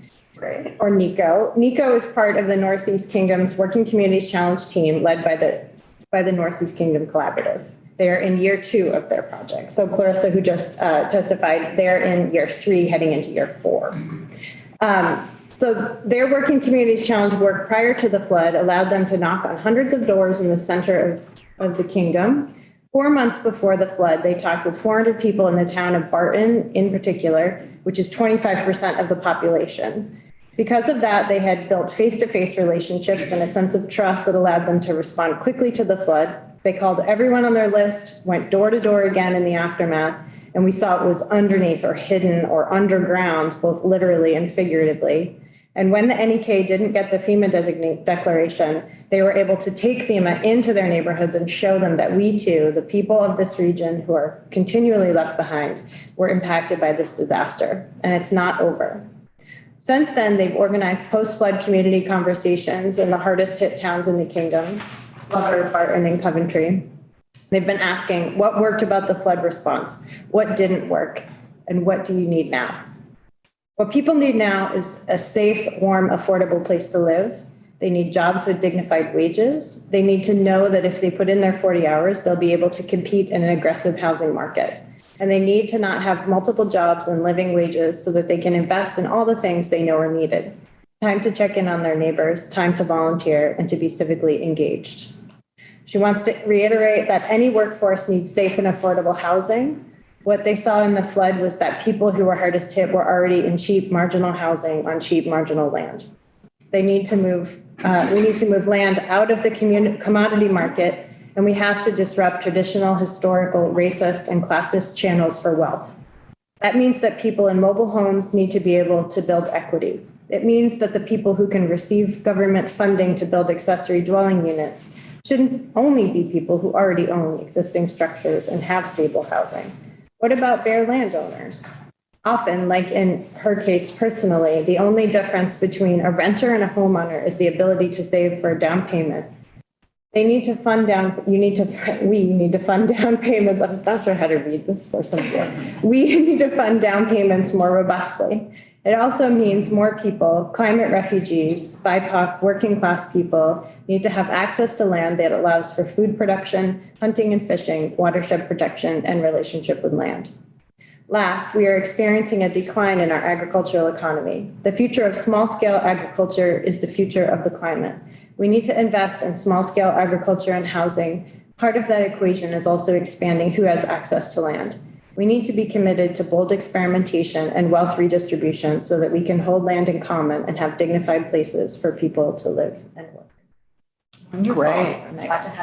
I know you have to. Written down. Yes, I'll send that in. Yes.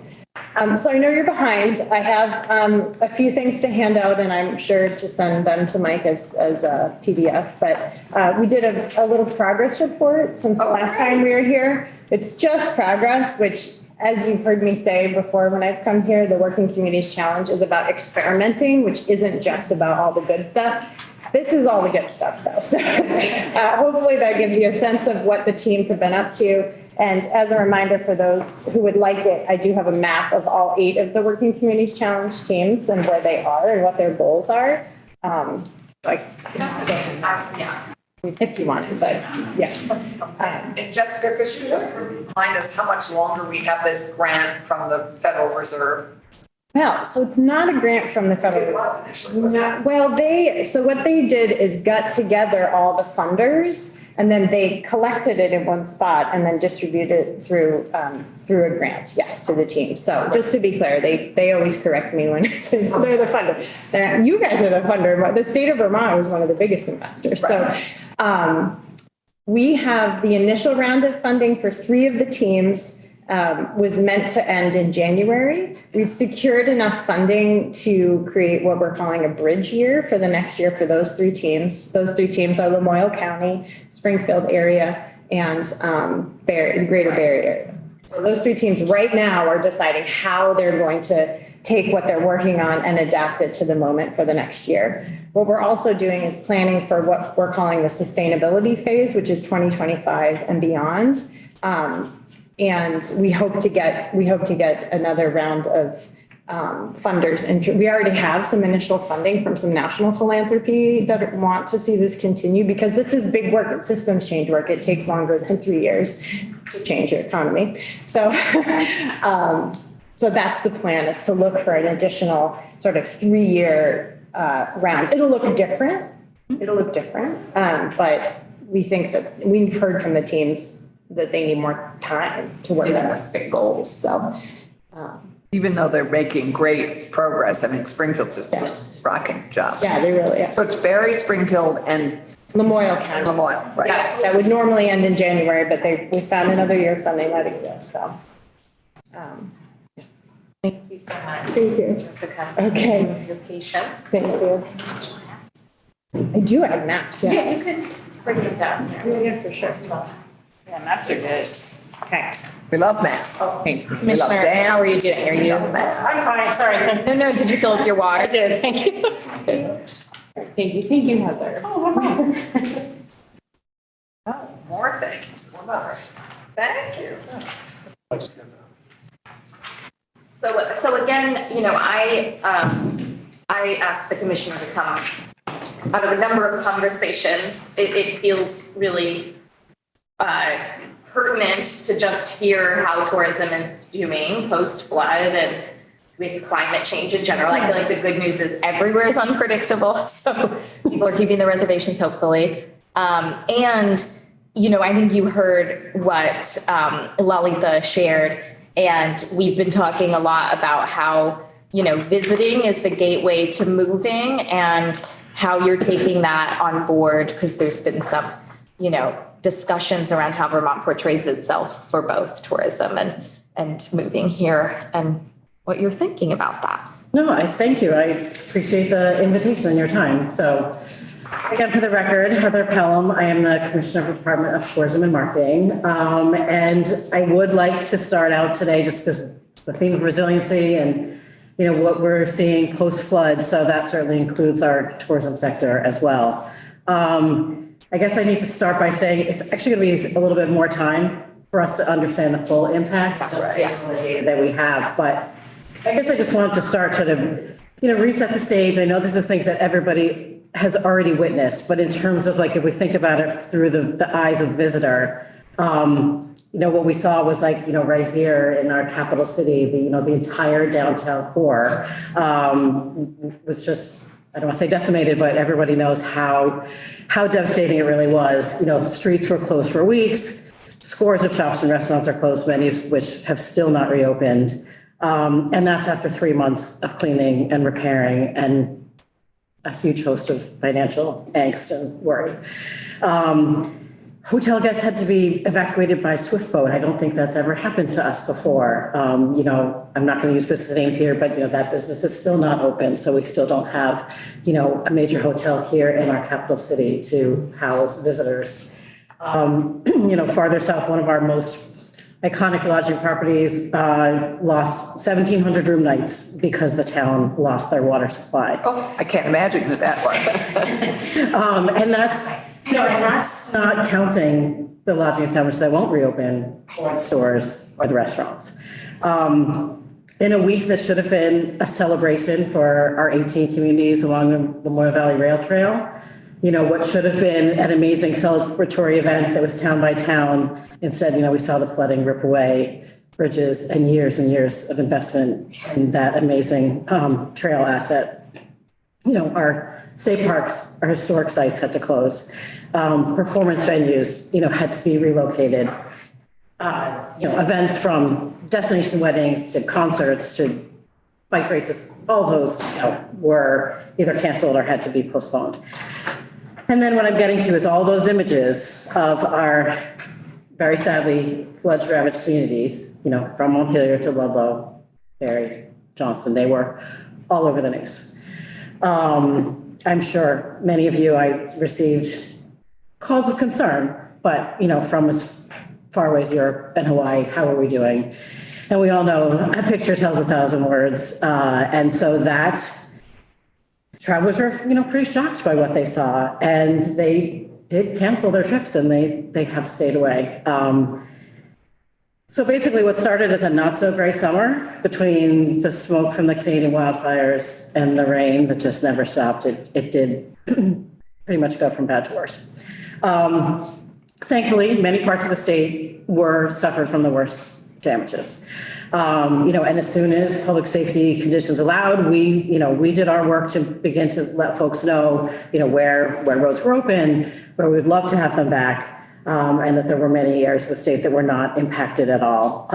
But, you know, those news reports really did have an impact on visitor traffic, and it had an effect, and visitor traffic was down in the weeks following the flooding. And let's not forget, this was at the busiest time of the year for us. So summer is our busiest tourism season. And we have many seasonal businesses that, really depend on that traffic. Just one example, a general store near State Park that was closed lost $15,000 a week in the weeks following the flood.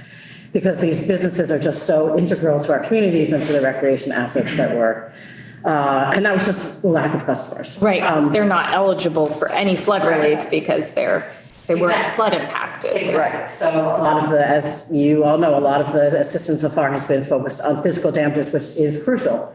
But there's a lot of economic injury and lost revenue that folks are suffering in addition. So we will be getting more granular data from rooms and meals tax receipts, as well as from visitor spending in probably about a month to 6 weeks. It's just the cycle that we get it quarterly. So we don't have that just yet. And, when it comes to tax revenues, I mean, you folks know we gave folks extensions and so forth. So it's going to be a little bit of time before we can say specifically, but we have estimated from anecdotal reports that tourism businesses are down about 10 to 15%. And again, that is, here in what should have been the busiest time of year. So, when I talk about this, I often will say, and again, you've heard all this before, but the impacts were both localized and widespread. So we had these pockets that were really deeply affected, but there were many of them all over the state.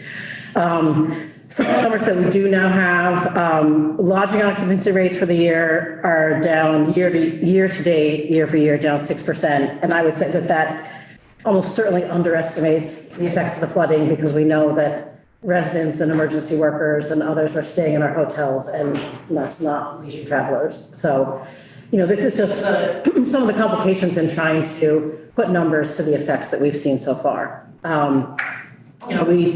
As you mentioned, physical damage, we can look at the applications that have come in for the BGAP funding, which was just for physical damage. I can just very briefly, over 375 businesses have been approved for grants. There was another 100 that are still under review. What they're seeing there, though, that those businesses are reporting over 125 million in net damages that will not be covered by insurance or any other form of funding. And so, as we were just speaking to, that doesn't even get at, what we would call economic injury, which is an even wider set of businesses. I believe limited time, so I won't go into too many specifics, but we did, as an agency, we did do an economic injury survey to try and get at, those other, those other factors. We had 150 responses to our economic injury survey, and the largest majority, about 46%, lost 5 to 10% of their annual revenue. This is in the first 60 days. Another 23% lost between 10 and 20, and 10% lost over 50% of their annual revenue. 64% closed at least temporarily, and of those, 28% were closed for more than 2 weeks. And of the 42% instances of these respondents that have not reopened, and this was as of early September, over 40% don't expect to reopen before December or even into 2024. So when we think about economic injury, it hasn't stopped yet. Oh, God. Well, Irene hasn't stopped yet. And so this just, again, continues to underscore that the crisis is not over. We did ask businesses if they expected revenue losses to continue. And this was early September, so we were already 60 days out, and 60% of respondents said yes. And of those, 35% said they expect loss for another 6 weeks. Another third expected losses for up to 6 months, and another third expected losses well into 2024. Just a little bit more data. We have clearly worked with other organizations who are trying to collect this data. Vermont Outdoor Business Alliance has surveyed their members, and just a little bit more color in terms of it's not just physical damage. So 72% of their businesses reported lost revenue due to circumstances such as inaccessible roads, closed recreation assets, slowed tourism. 44% lost revenue to canceled reservations and services. 37% reported lost revenue due to forced closures of retail and rentals. And so their estimates are between 5 and 7 million in physical and economic injury to outdoor rec businesses. That's just of 50 businesses. And then just to touch a little bit more on outdoor recreation, the folks at Forest Parks and Rec have also, they've done a very collaborative effort with Trails and Greenways Council, FIMBA, and other organizations to calculate the outdoor rec impacts, and they estimate over 5 million in damage to recreational assets such as trails, bridges, shelters, parks, and so forth, with another 2 million in damages to just roads on state and federal lands. I'll say that on the flip side, investments in recreation infrastructure has paid off. So 2 examples, the town of Ludlow, we know was heavily impacted by the flooding. They had received a Vorak community grant to upgrade their downtown skate park. And even though that was, they did experience that severe flooding and all the soil washed away, the underlying structure of the skate park did survive. Yeah, I saw that. And they have since reopened. So that's really encouraging. And in another anecdote, following Irene, the Green Mountain Club really looked at the work that they do to build and maintain trails with resiliency in mind. And even though there were sections of the trail that were closed this summer, they were able to be rerouted so folks could use the trail and they didn't lose any major infrastructure like they had in other storms. So the Winooski River Footbridge is one example that was designed to withstand events like the flooding and the snow. Did not wash out. And so I guess, all these data sources are coming from different angles. I'd be happy to come back to the committee anytime when we have some more text data and so forth. But, messages, as you've heard, may be clear, but the impacts are not over. So, we have concentrated our work in supporting visitation. We never stopped advertising. We did actually do a supplemental campaign, a very much open campaign, which I can go into it at any time. Hopefully you folks have heard about that. But before I move to the other sort of section of my remarks, I don't know if there was other questions about that or just tourism in general. I mean, we're hoping for the best, that we will have had a strong foliage season. Luckily folks are booking things in shorter and shorter timeframes. So, we really do hope that our work to get the word out that Vermont is very much open will have made a difference. But yes, thank you for that. we were lucky because we were able to use a portion of our budget to actually do that campaign, and then with working with vendors that we work with frequently. So we invested $225,000 in that campaign, but we were able to leverage another $125,000 in kind and discounted and donated services from our vendors too. That was great. Yeah. That was their gift to us to help us recover. Exactly. Which is so important. And I have to say that also the benefit of digital communication is that we can pivot and change messages pretty fast. We can. You're able to do now, which we couldn't have done, which we were not able to do as much with Irene. So this, it's in a way you're able to change the message and get it out very fast. I know we don't have a lot of time today, but that does touch on, as we're thinking about lessons we've all learned. Crisis communications is going to continue to be something that we think about as to not only what we can say as a state, but how we can best, utilize the networks of our partners when, either it's the language access issues that we've talked about or just who's talking to who, so that we can just service both our visitors and our residents, in the unfortunate cases. So that's sort of the state of tourism. But had you been in Woodstock this last weekend, you'd never have known that there was a problem. The traffic was packed. Which is great. Oh, it was great.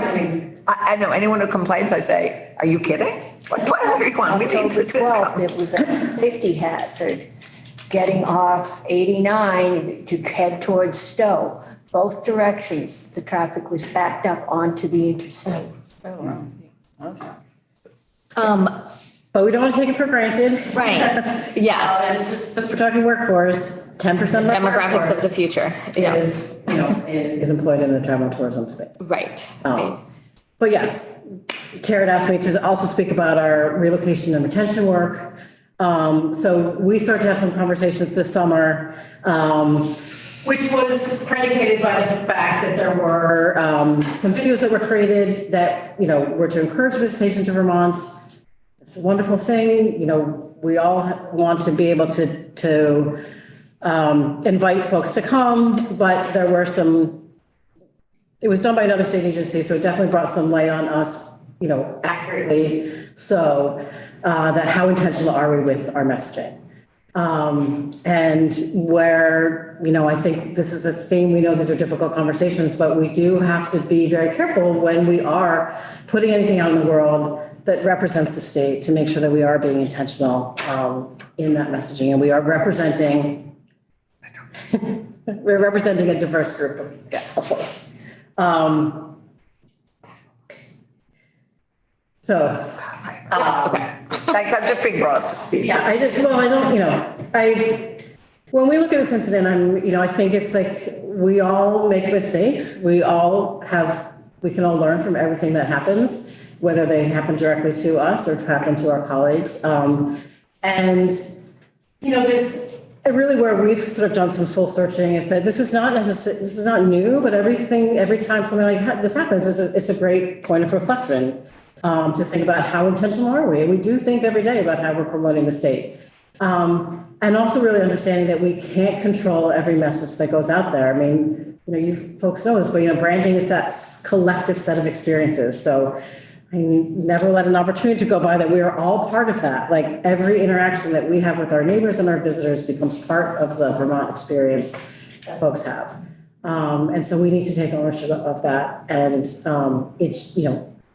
we try to be as deliberate and intentional as we can. We have our own, DEI statement, and, we look at it, try and put an equity lens to everything we do, but we can not say we can never do enough, but there's a lot of work that we can do.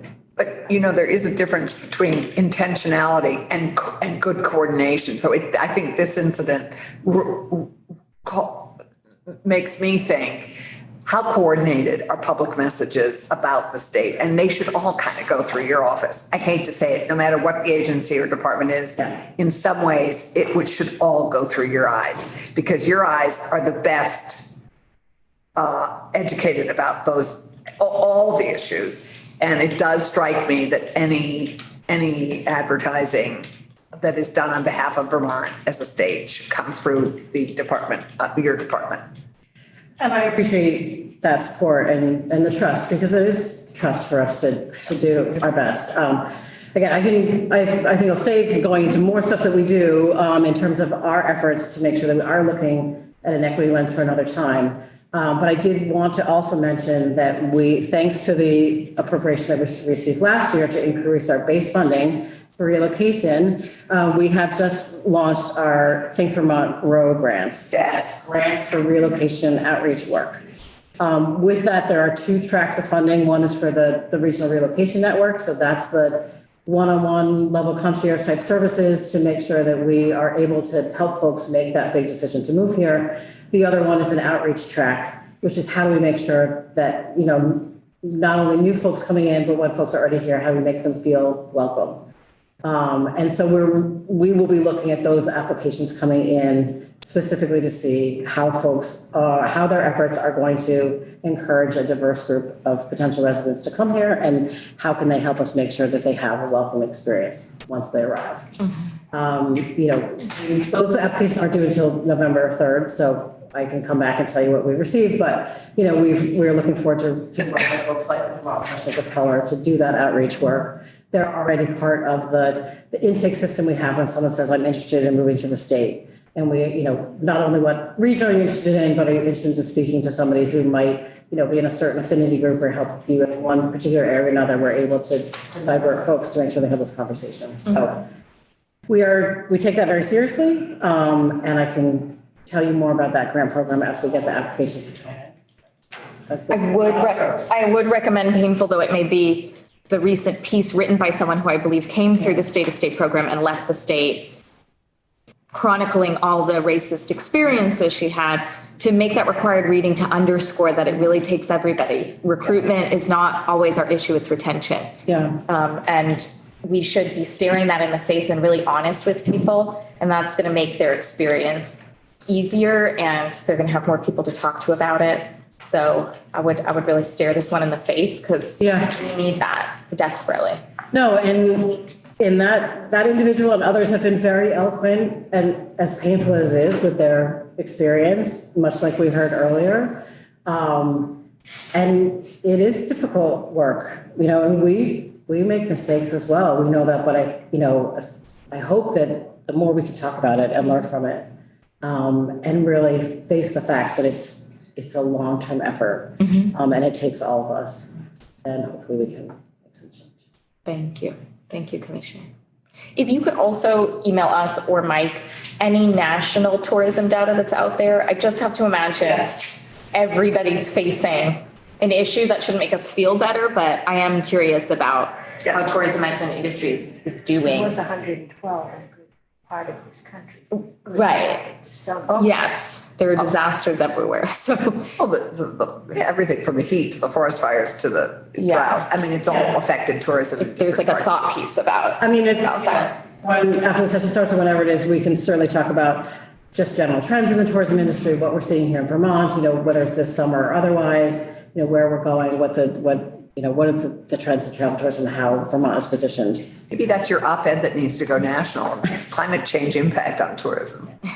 Well, thankfully, the Boston Globe did just cover how we're trying to convert visitors into residents. So that was nice to hear. This is our state of play, or what did we used to call it? Stay to stay. Stay to stay. So the state of it was. But really the play is Vermont Grow grants are to kind of pick that up where it left off. So it would be able to basically fund capacity at the local level to do either its events like Stay to Stay or to do events to help folks really integrate in their communities once they're here. Capacity, you've heard that again. I've heard just the short time I've been here, but this is a funding source to help with that capacity on the local level. Well, and remember, we're your partners here. You have senators and representatives who are happy to help in those areas if you ever need to call on us. Thank you. Thank you, Commissioner. Thank you very much. Okay, so we're definitely behind, folks. Mike, do you need to say anything about our guest who's last, or has he been notified we're running behind? I can reach out to him to find out what his flexibility is. That would be great. He had originally indicated that 3:30 was our time frame, but I'll find out what his. Okay, to see if he can push it back. Okay, I see we have the commissioner as well. So we originally invited Cameron, but we're glad to have both of you come up if you'd like, unless you're sending Cameron out by himself. He gets more. Tax need to stand up. Oh, yeah. No. Can I give you some of it? I gotta go get some. Yes, yeah. There's coffee in there, so thank you.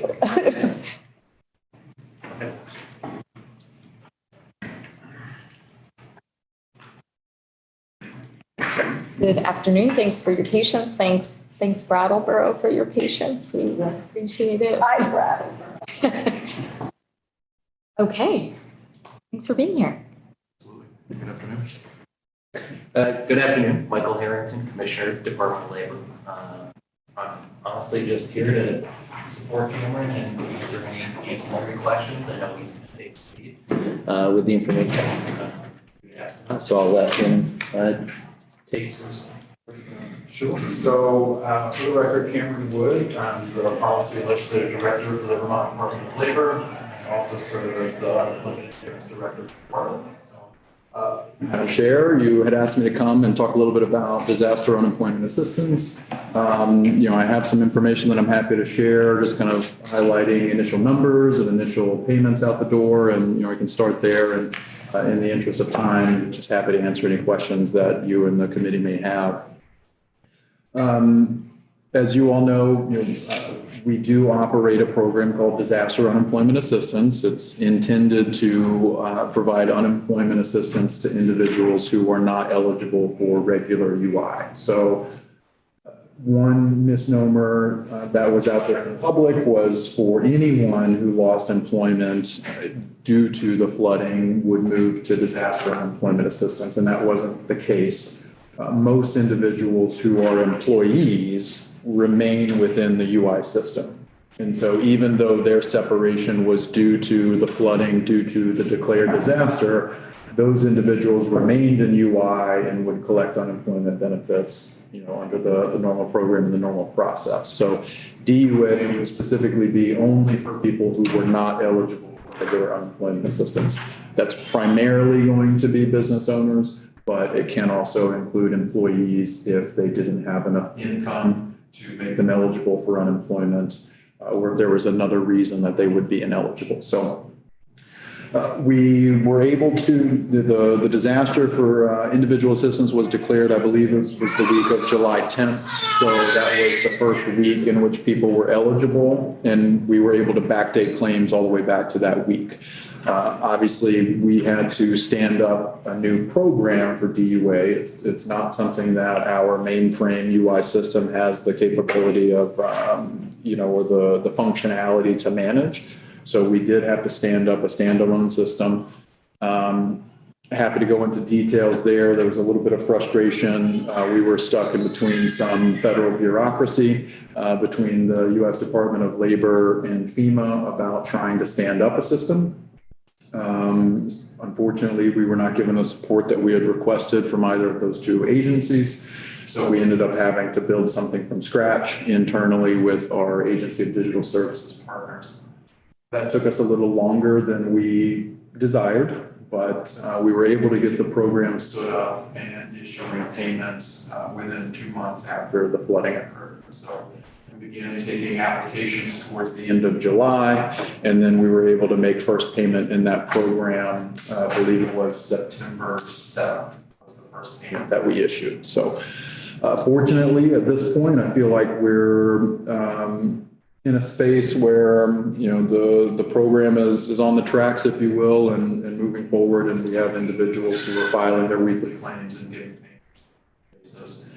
At this point, we don't really have a backlog of claims to sort through and people that are awaiting determinations or information from us. So that is positive.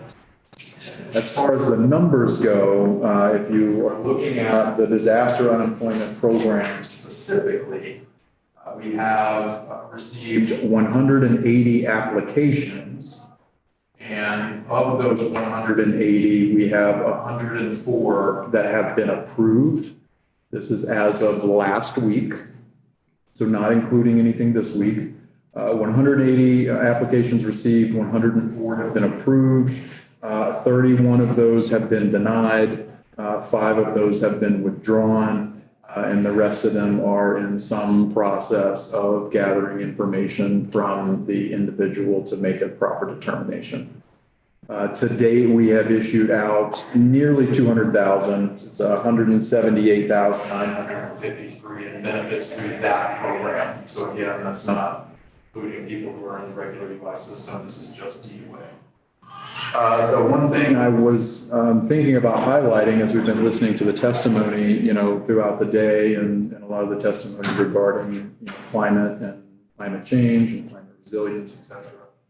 One thing that I have learned through this process, and I don't need to speak to the commissioner of the department here, but one thing that I think has been frustrating for the public as we've moved through this, DUA is very, very limited and narrow in scope in what FEMA will allow us to cover in regards to people who have lost their job due to a disaster. What do I mean by that? Here's some examples that we ran into. And Madam Chair, I think we spoke a little bit about this at one point months ago, but an individual who, we've had these scenarios. Individual may drive for Uber or other transportation network companies. If their car is destroyed because of the disaster, they would be eligible for the program. But if they're not able to provide any service because there's no tourism, people aren't here, they canceled their, stays here in Vermont, so there's no business activity, I think, naturally a common person would tie that back to the disaster that occurred. We've reached out and FEMA said no, that USDOL, said no. The programs do not cover any sort of indirect economic impact because of a disaster. So if your car is destroyed, you're eligible. No riders because of the flooding or whatever the disaster is, you're not eligible. One of the gray areas we talked about was somebody whose car was stranded, surrounded by flood water. they're not eligible because the car was not destroyed. So it depends. I know we spoke about. Yeah, I tried to find that person That again. situation and so I would say that if the person is unable to get to their business, and in this instance, it would be their car, they would be eligible for that period. But once they were able to access that location, the business, in this instance, their vehicle, they would not be eligible. Okay. We saw this in other instances, though, individuals who reached out about, they had, rental properties. If the property is destroyed, you're eligible. If people cancel because of the flooding, they don't want to come, not eligible.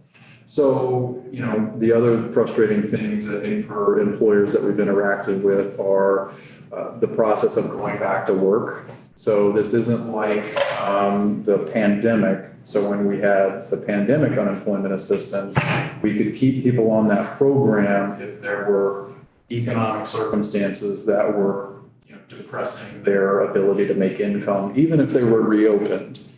Unfortunately, in this program, if the individuals go back to work, they are essentially ineligible from the program at that point in time. So the point I'm just bringing this up is, again, to express to you all something that I learned through this process, which is the program is very narrowly tailored in its design.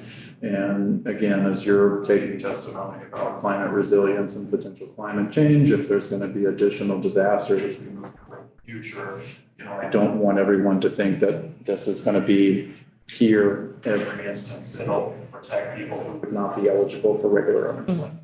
And if their school or childcare shut down because of physical damage, they're not eligible either. So it has to be. It has to be the place of employment. Okay. It has to be, you are either you're unable to get to the place of employment because of the disaster.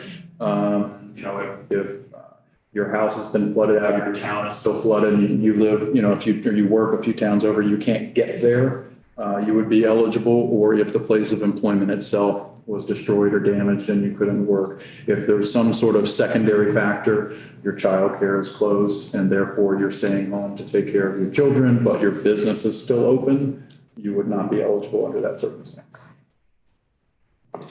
I have, unemployment numbers. I mean, we've seen in total, we had around 1,400 claimants who applied subsequent to the flooding, who indicated that their separation was due to the flooding.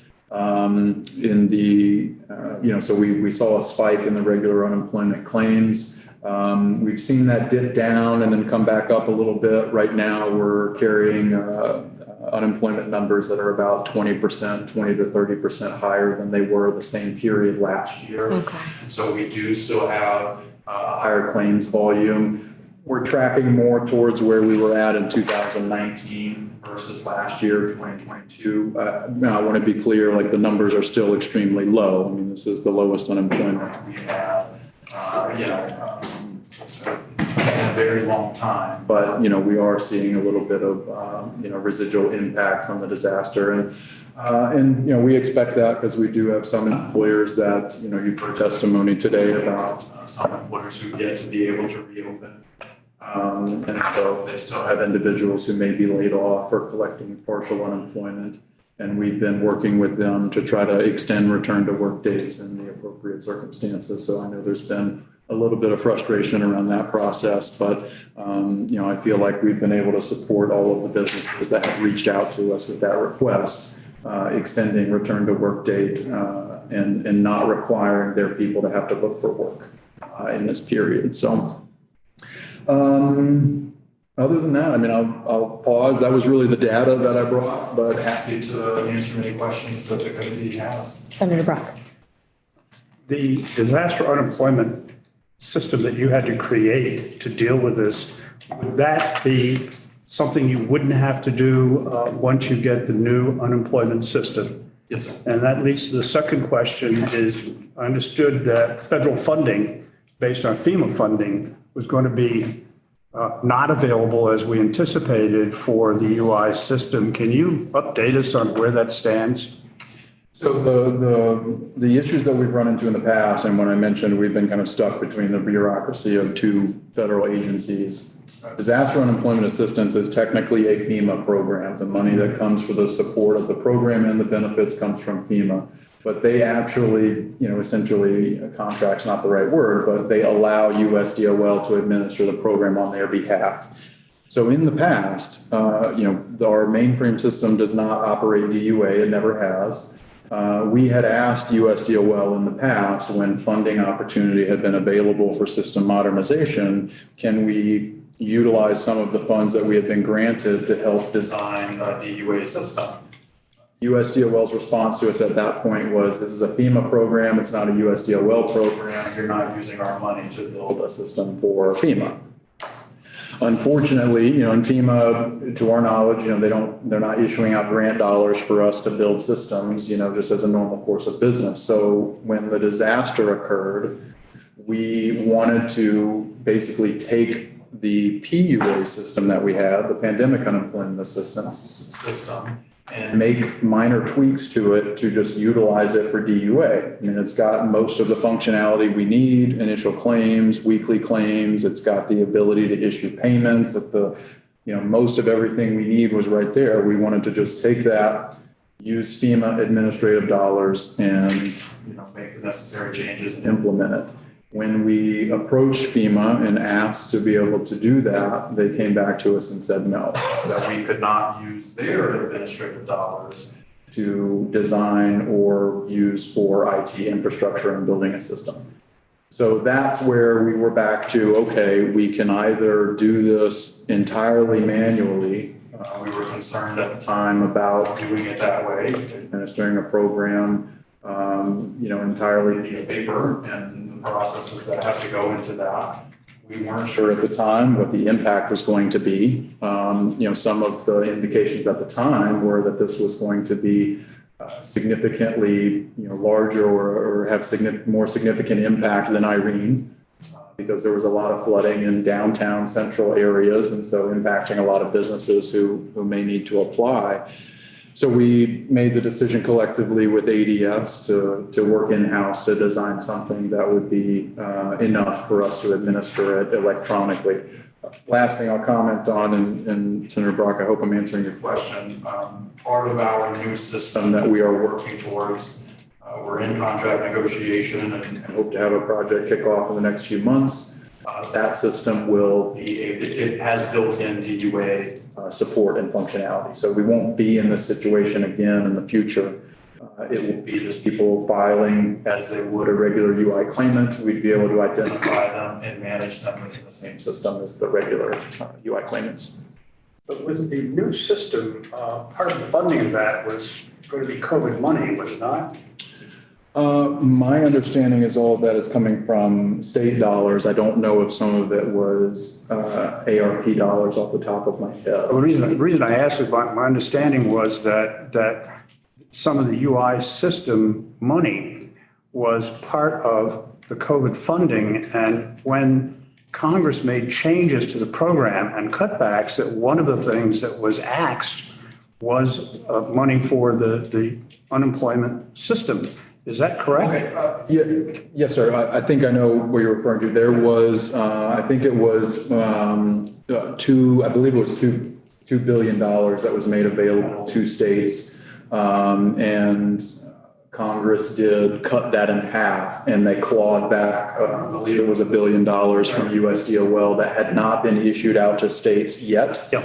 And so, yes, sir, we did lose the opportunity for some funding because of that. Not directly associated with our modernization project, but it was funding that was available for program improvements, improving access, and also fraud prevention. So that was not directly related, though, to the system development project. So the system development project funding is in place and it's ongoing, and you're in the process now of contracting. Do you have that? Is the timeline for doing that, is that consistent with the timeline that was presented to us previously, or has it slipped? I don't know if it has slipped. negotiation process is always one of those unknowns when you're trying to coordinate and negotiate a final contract for $30 million. So we've gone back and forth. I would say, you know, my hope was that we would have been through contracting sometime late summer, and it's probably going to be another couple of months. So we're behind, but we're not significantly behind. But part of that is trying to work out between the attorneys things like liability coverage and data breach insurance and things like that. Do you anticipate that the cost and the ending time will be the same or changed? The ending time, the reason I say this is, again, we're basing everything on the proposal that was submitted by the vendor, not necessarily what's currently, you know, what will eventually come out in the contract. But we anticipate it being a 24 to 36 month endeavor to build the new system. And it has two main components, right? The tax side, which is the employer contribution side, and then the claimant benefit side. They roughly estimated about a year or so for each half of the system. So I'm anticipating that it's somewhere more than 2 years, less than 3. But I think to manage expectations, people should think about it in terms of 3-year project. We don't expect the cost to go up at all based on just this minor delay. And I think we hope to, that the only other factor that plays into kickoff is trying to put together a contracted modernization team as we're heading into the holidays. And so I just know that will probably likely play a role. So it wouldn't surprise me if we ended up with a project kickoff that either happened before Christmas or right after the new year. So in the absence of the funds that Congress has clawed back, what impact is that going to have on your operations? It won't have direct impact on the operations to date. You know, our hope was that the money that they had awarded USDOL to give to states could be used for modernization enhancements and could potentially offset money that the legislature had appropriated, so unfortunately, at least right now, that's not an option. So there's still, we were awarded funding in 2 buckets. The first was $3.5 million of ARPA dollars. And so we will, that's the bucket we will be tapping into first. And then the second was $30 million. And that started out as ARPA money, but in a subsequent legislative session, I believe it was transitioned over to general fund dollars because of the time constraints and things of that. So, for example, some of the things that we lost access to, USDOL was working with states on, they had what they were designating tiger teams that would come in and work with the state on a specific program area, and they would come back to that state with recommendations of how to make program improvement. And then there were funds that were available to the state to then implement whatever the recommendations were. We were in the queue to have that assessment done. And then when Congress clawed that money back, USDOL came to us and said, this is no longer available. So that's an example of potential funding that we weren't able to access, but it doesn't impact any of the funds that we've identified for program modernization. Just for comparison, as we're talking about disaster unemployment assistance, I was not part of the department back during Irene, but that program was administered solely paper-based and through spreadsheets. So we would actually have individuals mail us their applications, and then we would mail out weekly certifications that they had to complete and mail back to us. So one, in an effort to not be managing massive amounts of paper, and as Cameron said, we weren't sure how this flood would compare in terms of impacted individuals, but we also knew that in a lot of cases, the mail service was disrupted, and so that also would have delayed people's payments as well. So having this online, it took us longer to get the system stood up, but it allows for much quicker administration of the program. Did you say how the numbers do compare from Irene to the? Yeah, so the number, I think the number of actual claimants receiving benefits during Irene was somewhere around 250, a little over 250. Now, as Cameron said, it's about 104, I think, that are actually collecting benefits. And again, some of that is just, I don't want to say, I don't think that's indicative of any one thing. It just depends on who's impacted during the flood, whether or not more of those individuals fall under unemployment insurance or under, or not. Or under DUA. Apply for DUA. And there may have been during Irene just fewer households, fewer individuals that were impacted in terms of their employment. One last thing I wanted to mention, just because as we were listening earlier today and listening here in the room, there has been a lot of conversation around language access and barriers. So I just wanted to give the committee a little bit of an update here. This is something, put you on the spot, but something the commissioner has tried to highlight within our departments, even going back pre-flooding, about the need for us as a department to make significant improvements in this regard. So we had, and this was going back to even last session, I don't remember exactly when she started, but we did onboard, and I wrote it down to get it right, an equal opportunity and accessibility manager. So we have an individual whose sole job at the department is to make sure that we are not only in compliance with our program requirements, but is more of an expert in this area to help inform us and guide us. And so some of the things that we've done, even in the interim, we've been able to add notices to each of our UI communications that go out the door that is in the top 10 languages that have been identified by the Office of Racial Equity in their language access report. So it's a notice that just says this is an important document. If you need language access support, please contact this number and there are services available. And we also did receive, as part of some of the COVID relief dollars that came through USDOL, we did receive a grant, an equity grant to improve equitable access into the UI system. And so we're using a significant, not a majority, but a significant portion of those funds on language access improvement. So we've got, we did go through an RFP process to contract with a local entity to help us with translating a lot of our materials into these languages. And we're also looking to develop some just kind of how-to videos, which are a little less formal, but in these different languages to explain to individuals how the unemployment process works and things that they need to be aware of, et cetera. And then we're also looking to contract with a vendor to come in and do a much more formal assessment of how our programs operate and help identify barriers that individuals may have in accessing the program. So not just language barriers, but potentially others.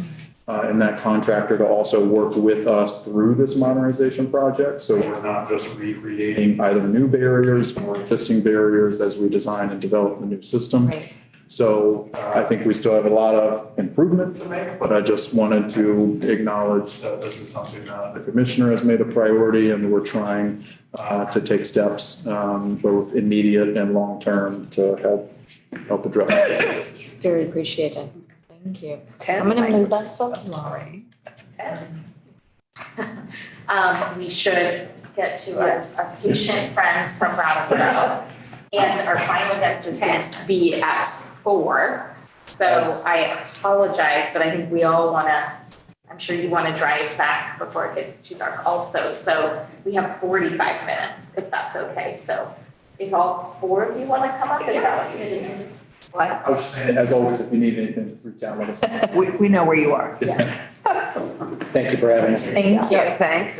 There are some handouts for this presentation.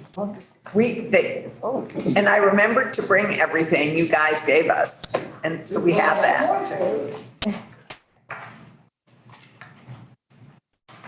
We had a wonderful time with all of you. I know 2 of our members couldn't be there. These are optional field trips because it's time out of our off session, but, had to tell so many people how forward-thinking and exciting what we saw was. So thank you all. And we'd let each of you, I guess, introduce yourself just so we have everyone on the record and then do your We should presentation. introduce ourselves too, because they know 3 of us, but not 5 of us. Do introductions of the other 2 members help folks? Oh, right, okay. Senator Cummings, do you want to start? Marian Cummings, I represent Washington District, which now includes Stowe and Orange. I'm on this committee and I chair the Finance Committee. Allison Clarkson, Windsor County District Majority Leader. Good to see you. And Randy Senator Brock, Gay. Franklin County and Grand Isle County, and I'm the Senate Minority Leader. And I am most of yours, senators, and we just met online. So thank you so much for being here. Really appreciate it. And I just want to say it's great to have the end of the day. Sorry it was later than we expected, but be focused on solutions. Yes. Yes. Yes. Yeah, That is, so thank You know, right. Great. If during your testimony you want me to pull up any presentations for the screen to share with the audience at home, just instruct me as your step. Sure, I'll get started. I'm Jessica Luisos. I'm a professional engineer. I do water resource engineering for a consulting company based in Waterbury, Vermont. As in that role, I worked on the Melrose Terrace project as one of the design engineers who helped identify the project, who worked through alternatives, worked on the design as well as the permitting and construction oversight of the project. An overview when the time comes. I'm also partially representing the American Society of Civil Engineers. I'm the report card, infrastructure report card chair, so kind of have dealt with looking at infrastructure, all types of infrastructure, looking at condition and recommendations for resiliency. So I have given a PDF of that report in case you want to look back at specific infrastructure categories. great. I'm going to say, I think we should let everybody do the presentation that they have prepared and then ask questions, unless you feel like there's a natural pause. But we want to make sure all 4 of you are heard. I'm Christine Hart. I was the executive director of the Brattleboro Housing Partnership in 2011 when Tropical Storm came through. I have just great sympathy and heartfelt feelings for all the people that I heard. We are going to talk about an 80-unit elderly and disabled housing development that was destroyed in Irene. It was the only congregate housing development in Vermont that was impacted by Tropical Storm Irene, and it was really destroyed. But I'll let you introduce yourself. Sure. Brian Bannon, Town of Brattleboro Zoning Administrator and Floodplain Administrator. I'm Sue Fillion. I'm the Planning Director for the Town of Brattleboro. Both Brian and I have been with Brattleboro since 2009, so we were around for Tropical Storm Irene and have been working ever since on projects. They heard the conversations. So let me begin. It is a very good time to be here. You have heard a lot of very pressing and very moving, I think, needs right now. And I can, again, sympathize totally with everybody because I was the director at BHA. We had 60 of our 80 units that were uninhabitable in some way. We were housing for the elderly and non-elderly disabled, and there was really no place for people to go. We had to scatter them everywhere. So it was very real. I was the logistics officer, et cetera, for the whole event, and it took us a long time. Irene hit, we had 16 buildings in Melrose, again, 60 units damaged. The commission and myself as their employee. We promised that we would rebuild Melrose only because we had nowhere to put 80 elderly and disabled people. The town manager had a long conversation with me about she said, I've got 7 FEMA trailers. And I said, well, that's great, Barb. Where are you going to put them? And she said, you're right. I don't have anywhere we can put them. Okay. So we pledged to rebuild so that our people had a place to live. Well, we figured out finding and redeveloping housing for them, and we were very committed to that. We got through the planning and zoning of the town and partnered with Evernorth, the statewide housing developer, to create replacement housing. It took us from 2011 until we didn't reopen all of Melrose until April of the following year. So I had about 40 elderly, they're mostly elderly women, that were scattered across the country. And I would call them every week to find out where they were. And they were, next week I'm going to be in Albuquerque, Chris, with my daughter. And I was like, great, just make sure I have your phone number. So we got them all back in April, and then we were able to start the real business of finding housing, finding a place for housing. 80 units is a lot of housing in one place. And I don't know if you want to talk about the from your perspective, but it took a long time. And I'll go ahead, Susan and Brian. Yeah. So we had adopted new zoning in 2015 as this process was starting, looking for a new place to build this housing. We thought the zoning was really pro-housing. That was one of our goals. It was creating new housing and mixed use in the different neighborhood centers we have in town. But when we started looking, it turned out none of the parcels they looked at actually worked. None of them. None of the projects would be viable. They didn't support buildings that were large enough. They didn't support the appropriate density. And our pro-housing zoning just didn't work. We found a little bit of a workaround, but we came back at it afterwards and reformed our zoning and got rid of some of our density caps because they really weren't doing what we needed. And I think, our experience is really important because we were going to the goal of doing housing, making sure we could accommodate it, and then we found out it didn't work. And we've come back at it, I think, now we're in the third round of zoning amendments to promote housing and allow housing in safe spaces. And I think at this point we're pretty close to where we need to be, but it has to be iterative. You have to test it, and you have to make sure it's actually working and doing what you can do. Yeah, and this was definitely a big test for us. Right.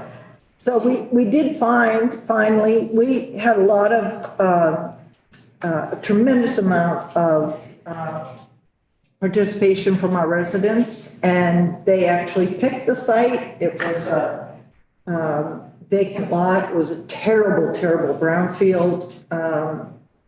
And we set out in 2012, 2013 to start the process of collecting the funding and doing all of that to build what became Red Clover 1. It opened in 2016. I got that right.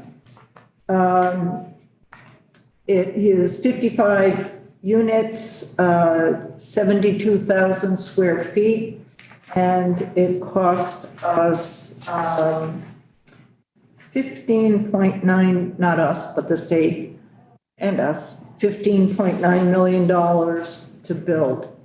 In 2016, the state of Vermont Emergency Management approached us and asked us if Melrose would become part of a statewide application for a series of disaster recovery mitigation projects. And I said, sure.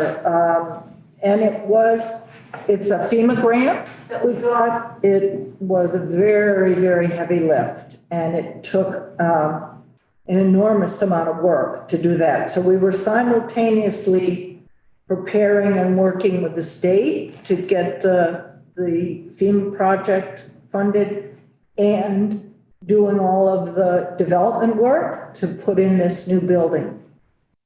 And I'll get back to that when we talk about things we'd like you to keep in mind.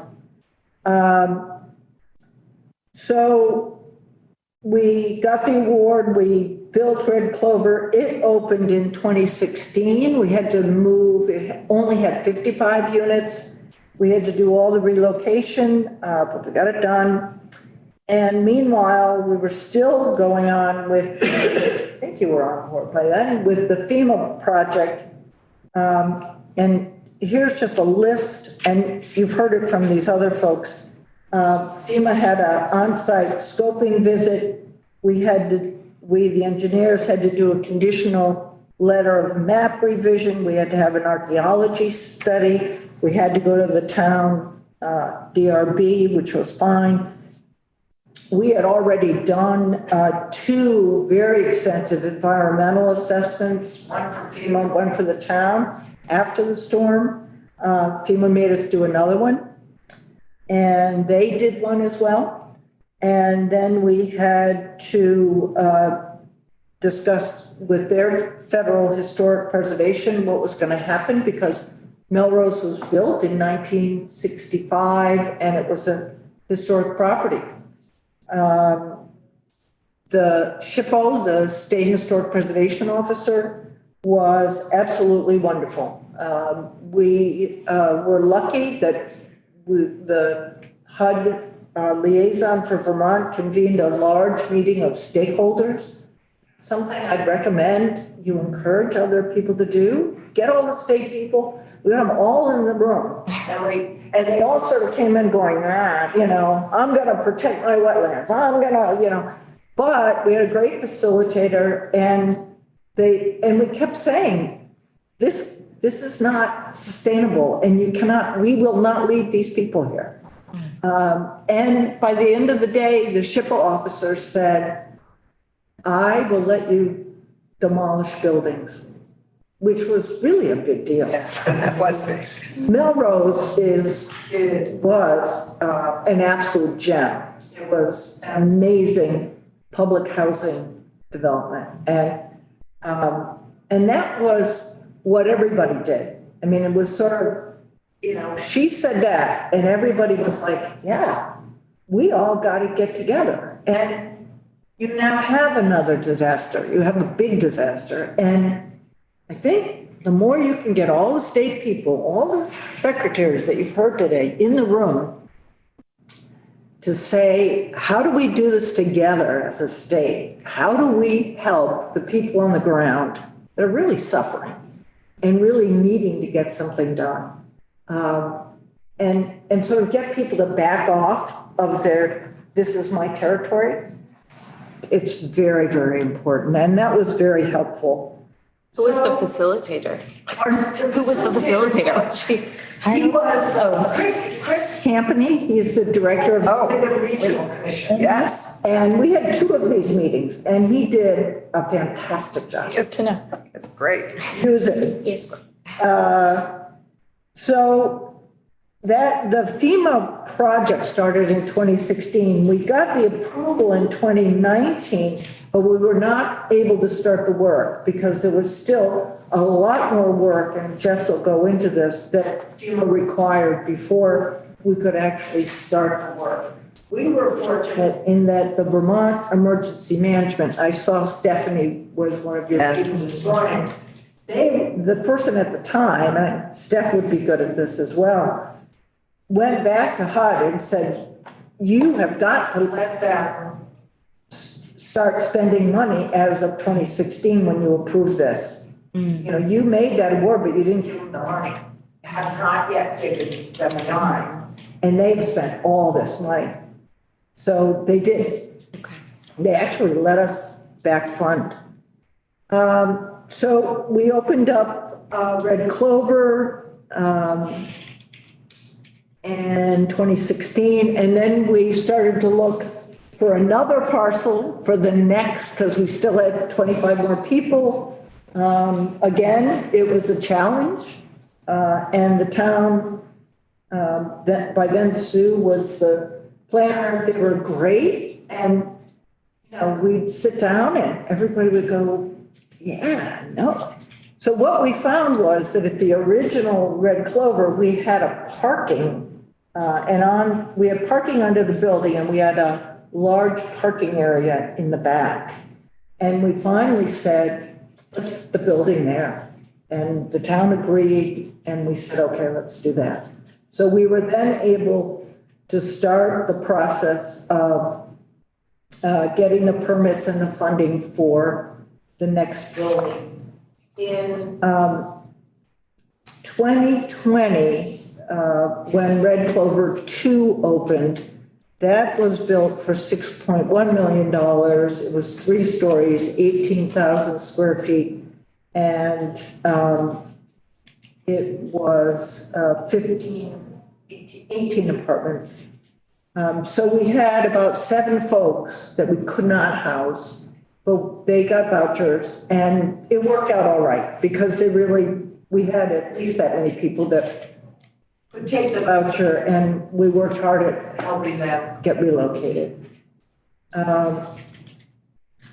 So in 2020, we were pretty much finished with the flood mitigation work, and the actual flood work started in September of 21.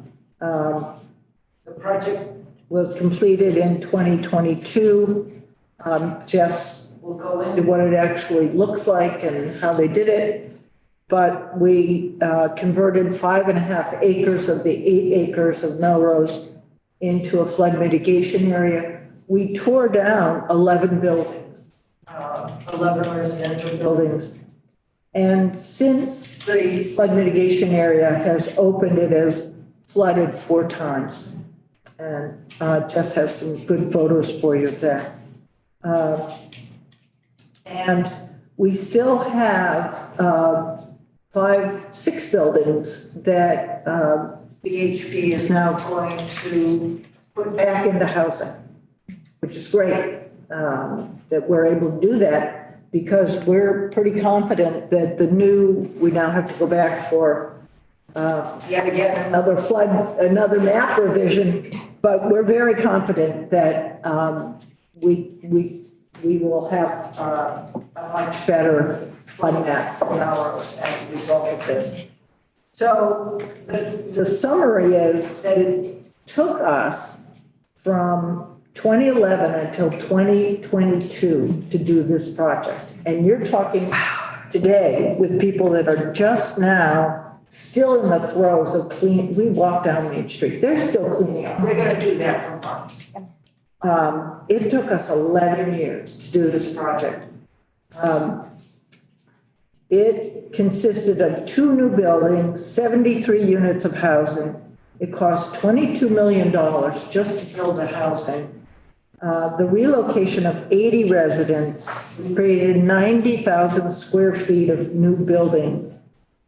And this mitigation area, which was an additional $3.5 million, which BHP had to match at 25%, which comes out to $875,000 for the match. Just one last thing that I think is very relevant for the people that you've heard from. The pre-storm value of Melrose Terrace was $4 million. We had an appraiser come out afterwards. The after storm value was $175,000. Oh, geez. Wow. So that's what happened. So with that, I think that's sort of the short story of what happened and how we got there.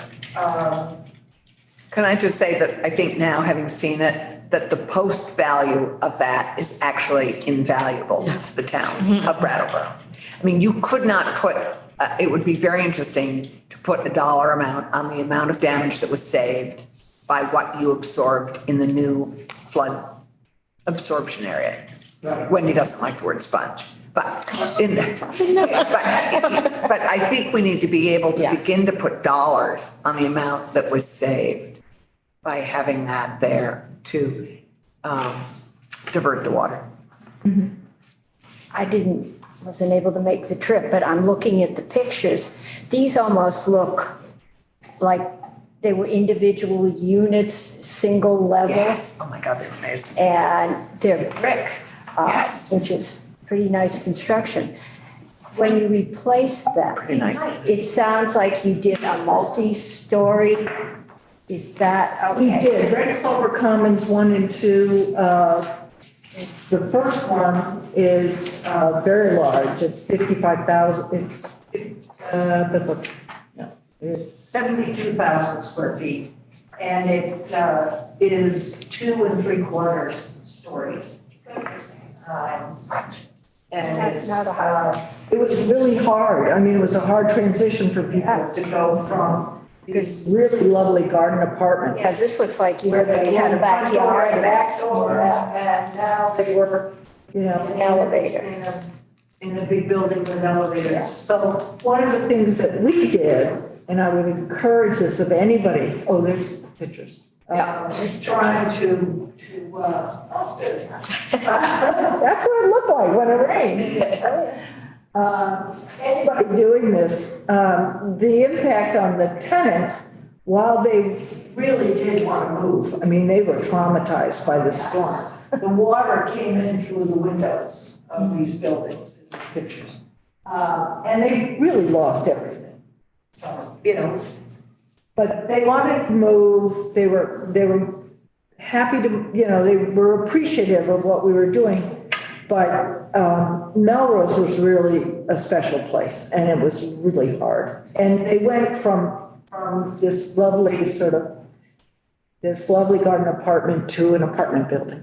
So it was a big transition, and I was very fortunate in that BHP was one of the first entities, housing entities, to have SASH. We were a founder of SASH. And so we had SASH staff, and that really helped a lot. Our SASH staff literally lived at Red Clover. You might just remind people what SASH is. SASH is, I mean, for every supportive services at home. It's a program that brings a project coordinator and a part-time wellness nurse into the community or congregate housing, and really can help people one-on-one, which was essential, and you've heard that today. Yeah. The one-on-one help, really important. And so we had the SASH folks, and they were very helpful with the acclimation of, you know, people getting used to being in this new environment. So I think Yeah, Just I one can minute. go through the project. So we're gonna go through the picture packet essentially. So Mike brought it up. You can go to the first slide. So I just want to start out for especially some of you who didn't see the site or some other people listening in. So these are just some photos that Chris said during Tropical Storm Irene, the amount of water that came onto the site and surrounded the buildings. And then if you go to the next slide, you can see some of the actual damage to the building. So those concrete things out front are supposed to be almost entirely buried with only the 2 steps above ground. So, you know, significant undermining of buildings and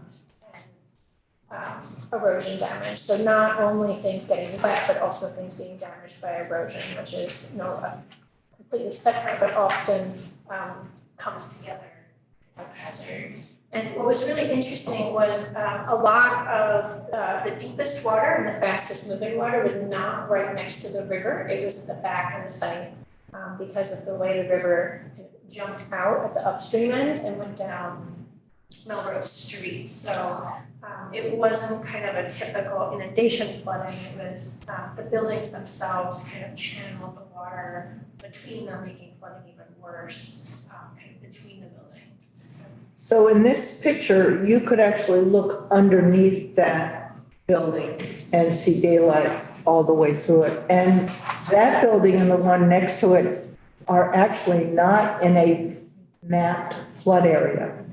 But because we had a dam created when a tree went perpendicular across the brook and created a dam, and that's why water came behind the buildings where it could never come and really scoured the back of Nome.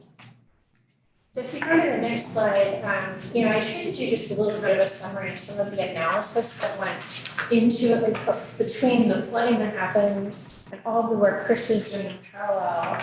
Starting right off in 2012, there was some analysis to think about what are some of the alternatives along West Stone Brook as these housing areas.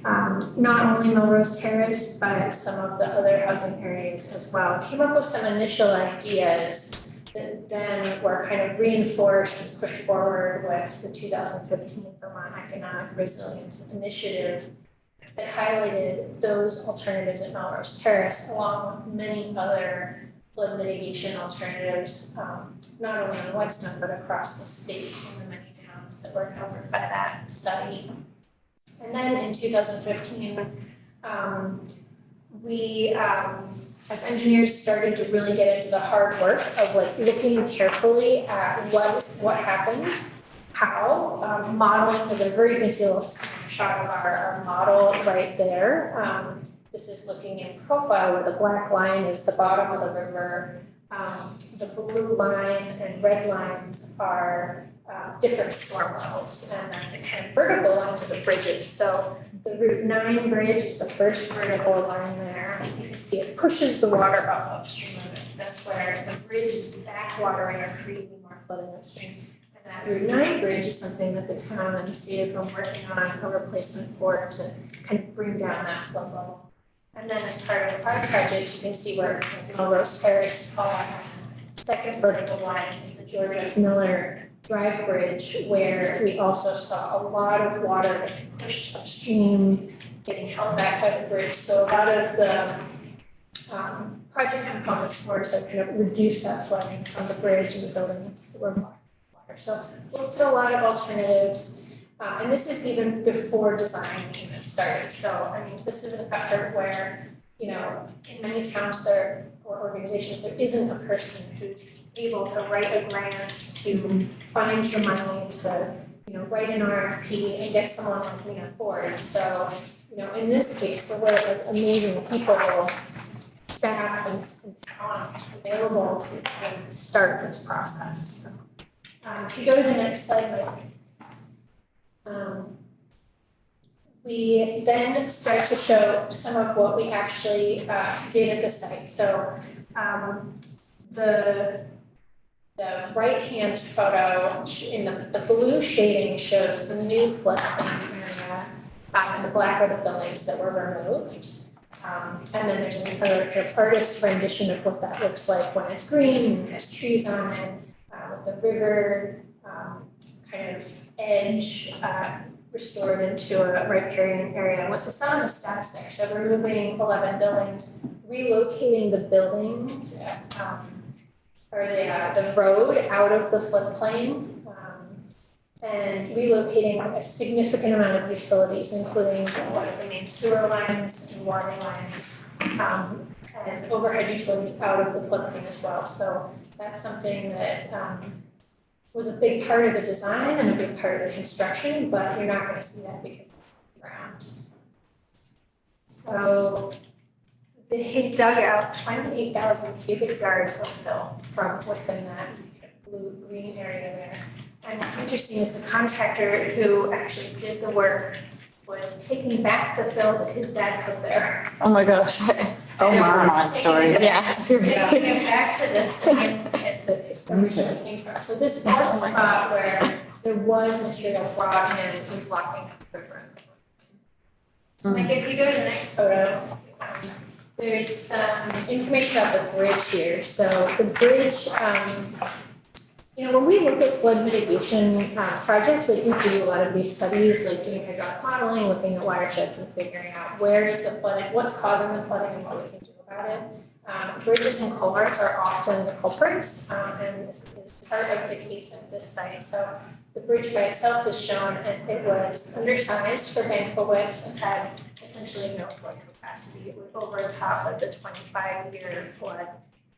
So as part of the project, you can see kind of a cartoon cross-section below. We had the bridge, we added an overflow culvert, and went with an innovative approach where we actually lowered the road surface so that the road would overtop before the bridge blocked up and washed out.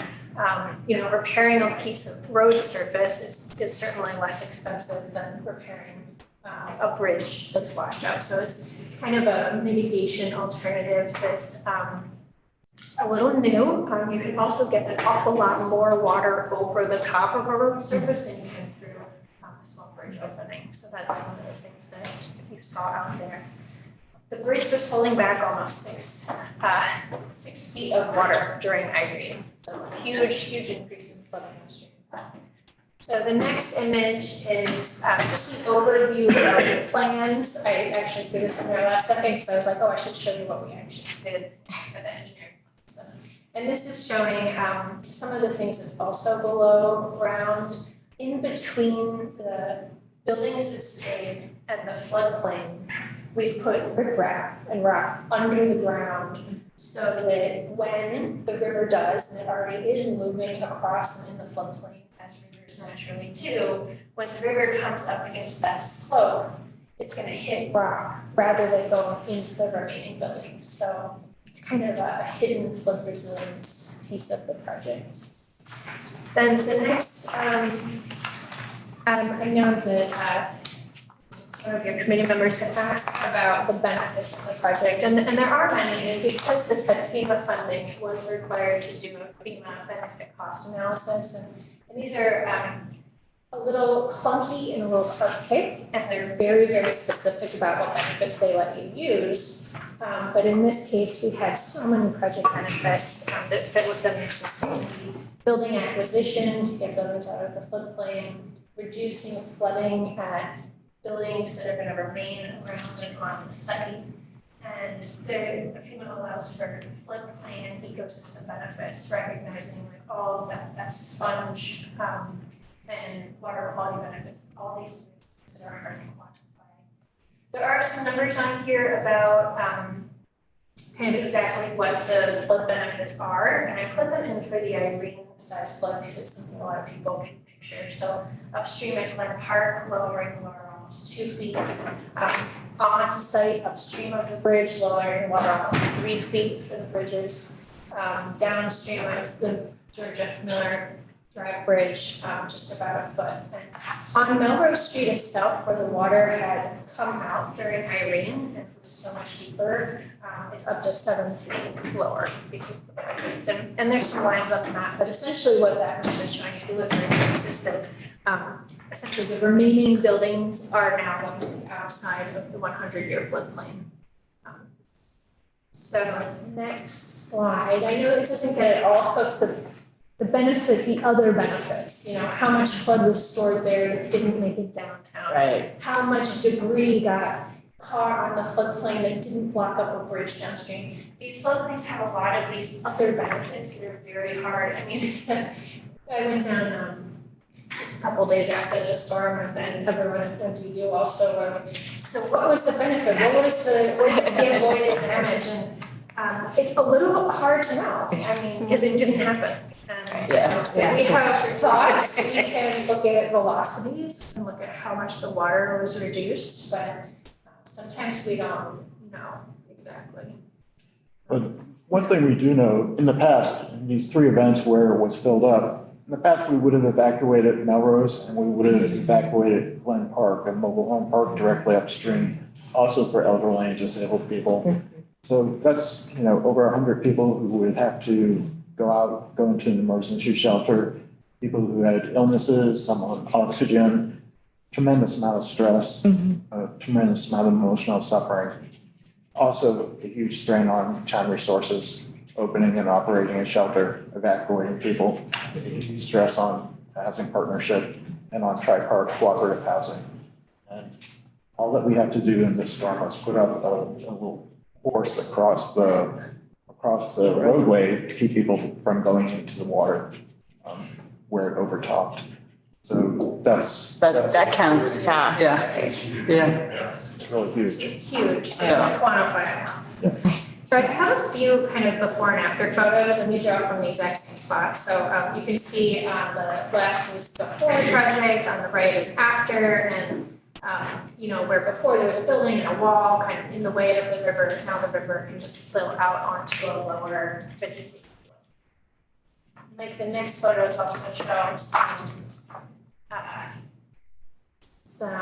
additional before and after. So this one's a funny one with the perspective because in the second photo, I'm now standing 6 feet lower in elevation because the land has come down from that photo spot. So not only is the building not there, you're standing lower, but there's a culvert under that road that allows more flow capacity through. And then the next slide gives a little bit about flooding post-construction. So it wasn't just in July. We also had the floodplain activate with floodwaters multiple times, including the first time, which was back in December, which is a time when you know, the ground's frozen. We often get a lot of our biggest flooding during that time of year. So we did that over the floodplain. There's also a photo from after the July storm where, you know, we very clearly saw that the flows were slower. There was depositing of sediment and wood on the floodplain, and we can see that multiple inches of sediment that would have otherwise gone downstream. And then I think I have one more slide, which shows, these are just some photos from a couple days ago, I guess on Tuesday, with a little more about the July flood specifically. So there was, we went out and mapped the edge of flooding afterwards, and there was 4.4 acres of floodplain that had water, multiple feet of water over during that storm. The remaining buildings were not flooded. And based on modeling of that storm event, we saw that there was 1 to 2.5 feet of lower flood elevations that would have otherwise been just deeper around the building. That was as much as I had, just a little photo for. I think you had some additional. Yeah, we were just going to talk about some of the other town of Brattleboro efforts and projects that are underway, but I don't know if you want to have any questions about Melrose first or. 10 minutes, so we want to take it all. I just had a couple of quick questions regarding just Melrose. You had mentioned the cost for the project of the number of units involved. Can you repeat that for me? For the new building? Yes. Sure. In total, we spent, 1 minute, it was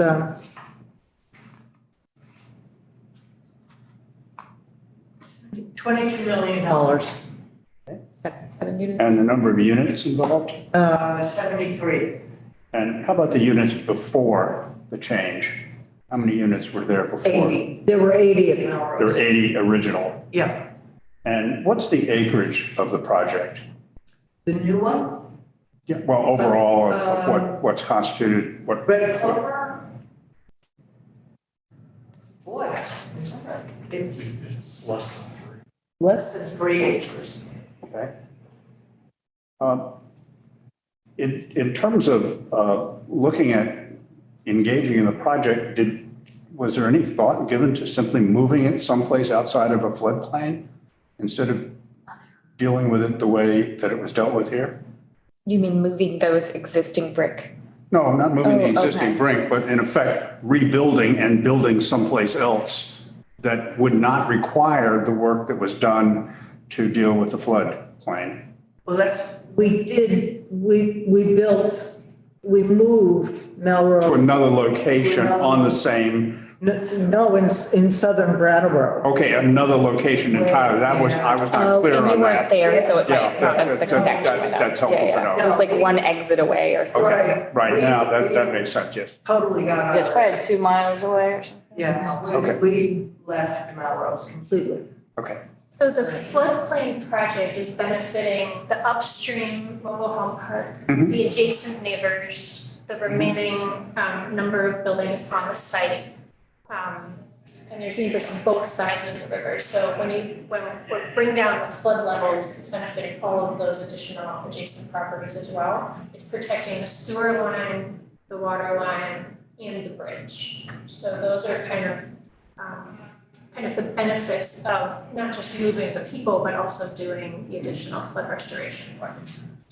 Jessica, oh, sorry. The other thing that I wanted to say, I know you were concerned about certain populations, and it is true that public housing tends to be where it's cheap.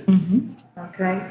And the relocation and the new buildings were a huge upgrade. Melrose at the exterior was aesthetically beautiful. The interiors, because it was federal funded, we never got enough money to do really, really needed capital improvements. So the inside of the apartments were the best that we could do, and we did pretty well with Melrose. But the difference between, and now it's a problem for the housing partnership because they still have some very old developments. And people say, how come they got Red Clover and they're in these buildings that were built in 1972 and you haven't been able to do anything to really bring them up? Energy standards, you name it. So for this population, which is really a low-income population, they absolutely need subsidized housing. The change to go from Melrose to Red Clover Apartments was just really amazing for them. And I would say that that's another thing to look at in looking at the floods that you've had, is they do tend to affect the people, the mobile home parks, housing was put in really cheap places. Melrose was built in 62. There were no flood maps and it flooded all the time. The guy who sold the land to the housing authority said, well, it floods all the time. And it flooded 6 months after it opened. But it was cheap and they could put it up. I think they spent less than $1 million on the whole development. And, they called it good. So, go ahead. I was just going to say, with the remaining time left, you all have the presentation. I'm going to skip to, I think what Brian and I have found, and we've talked with Chris about it too, some observations of work on some of these projects is, Chris mentioned it earlier, these projects are big and they take a long time. 11 years, we're on, 8 years for our floodplain restoration at 250 Bird Street. They're complicated. There's usually multiple funding partners involved, often with lots of restrictions or requirements. Brattleboro is fortunate. We have some staff. It does try our capacity at times, but I think for smaller communities in the state, they're really going to need assistance putting these together and managing them. And, the RPCs do some of that work. They do good work around hazard mitigation with the towns, but when these projects are full on, Brian's been, at the 250 Bird Street a good part of his week for several months now to see that project go through. And so that's just really important. I think that having project managers that can do this is. And that's another floodplain restoration that was not part of a housing project. Correct, yeah, and I talk about it in the memo that I wrote. Also, the Flood Resilient Community Fund, which is a state grant. Asking about that earlier. Yeah, so that we found that to be really flexible and responsive as a funding source, and project costs are really unexpected on our 250 Bird Street. We're into the floodplain restoration project now. The archaeological costs keep going up, and VEM has been able to help reduce the risk to the town by being able to cover some of the costs from that. So I don't know if that fund is sunsetting or what, but that is a really helpful fund for municipalities to take on these projects. It was funded with ARPA funds, so if it's to go forward, and I really hope you folks do support it going forward, it will require general funds. It's also been vital for Tri-Park Cooperative Housing, which is trying to remove 26 homes from floodways and areas of very deep flooding. It's a cooperatively owned development, so they're not actually eligible for most FEMA hazard mitigation grant funds. So the state fund is making that possible. It would have just been impossible otherwise. Yeah. The other point is that permitting can take a long time and there can be a lot of duplication of efforts. Particularly, if you're dealing with the federal grants and you have to follow their environmental rules and then you're in Act 250 and it really slows down projects. So that's just something to be aware of.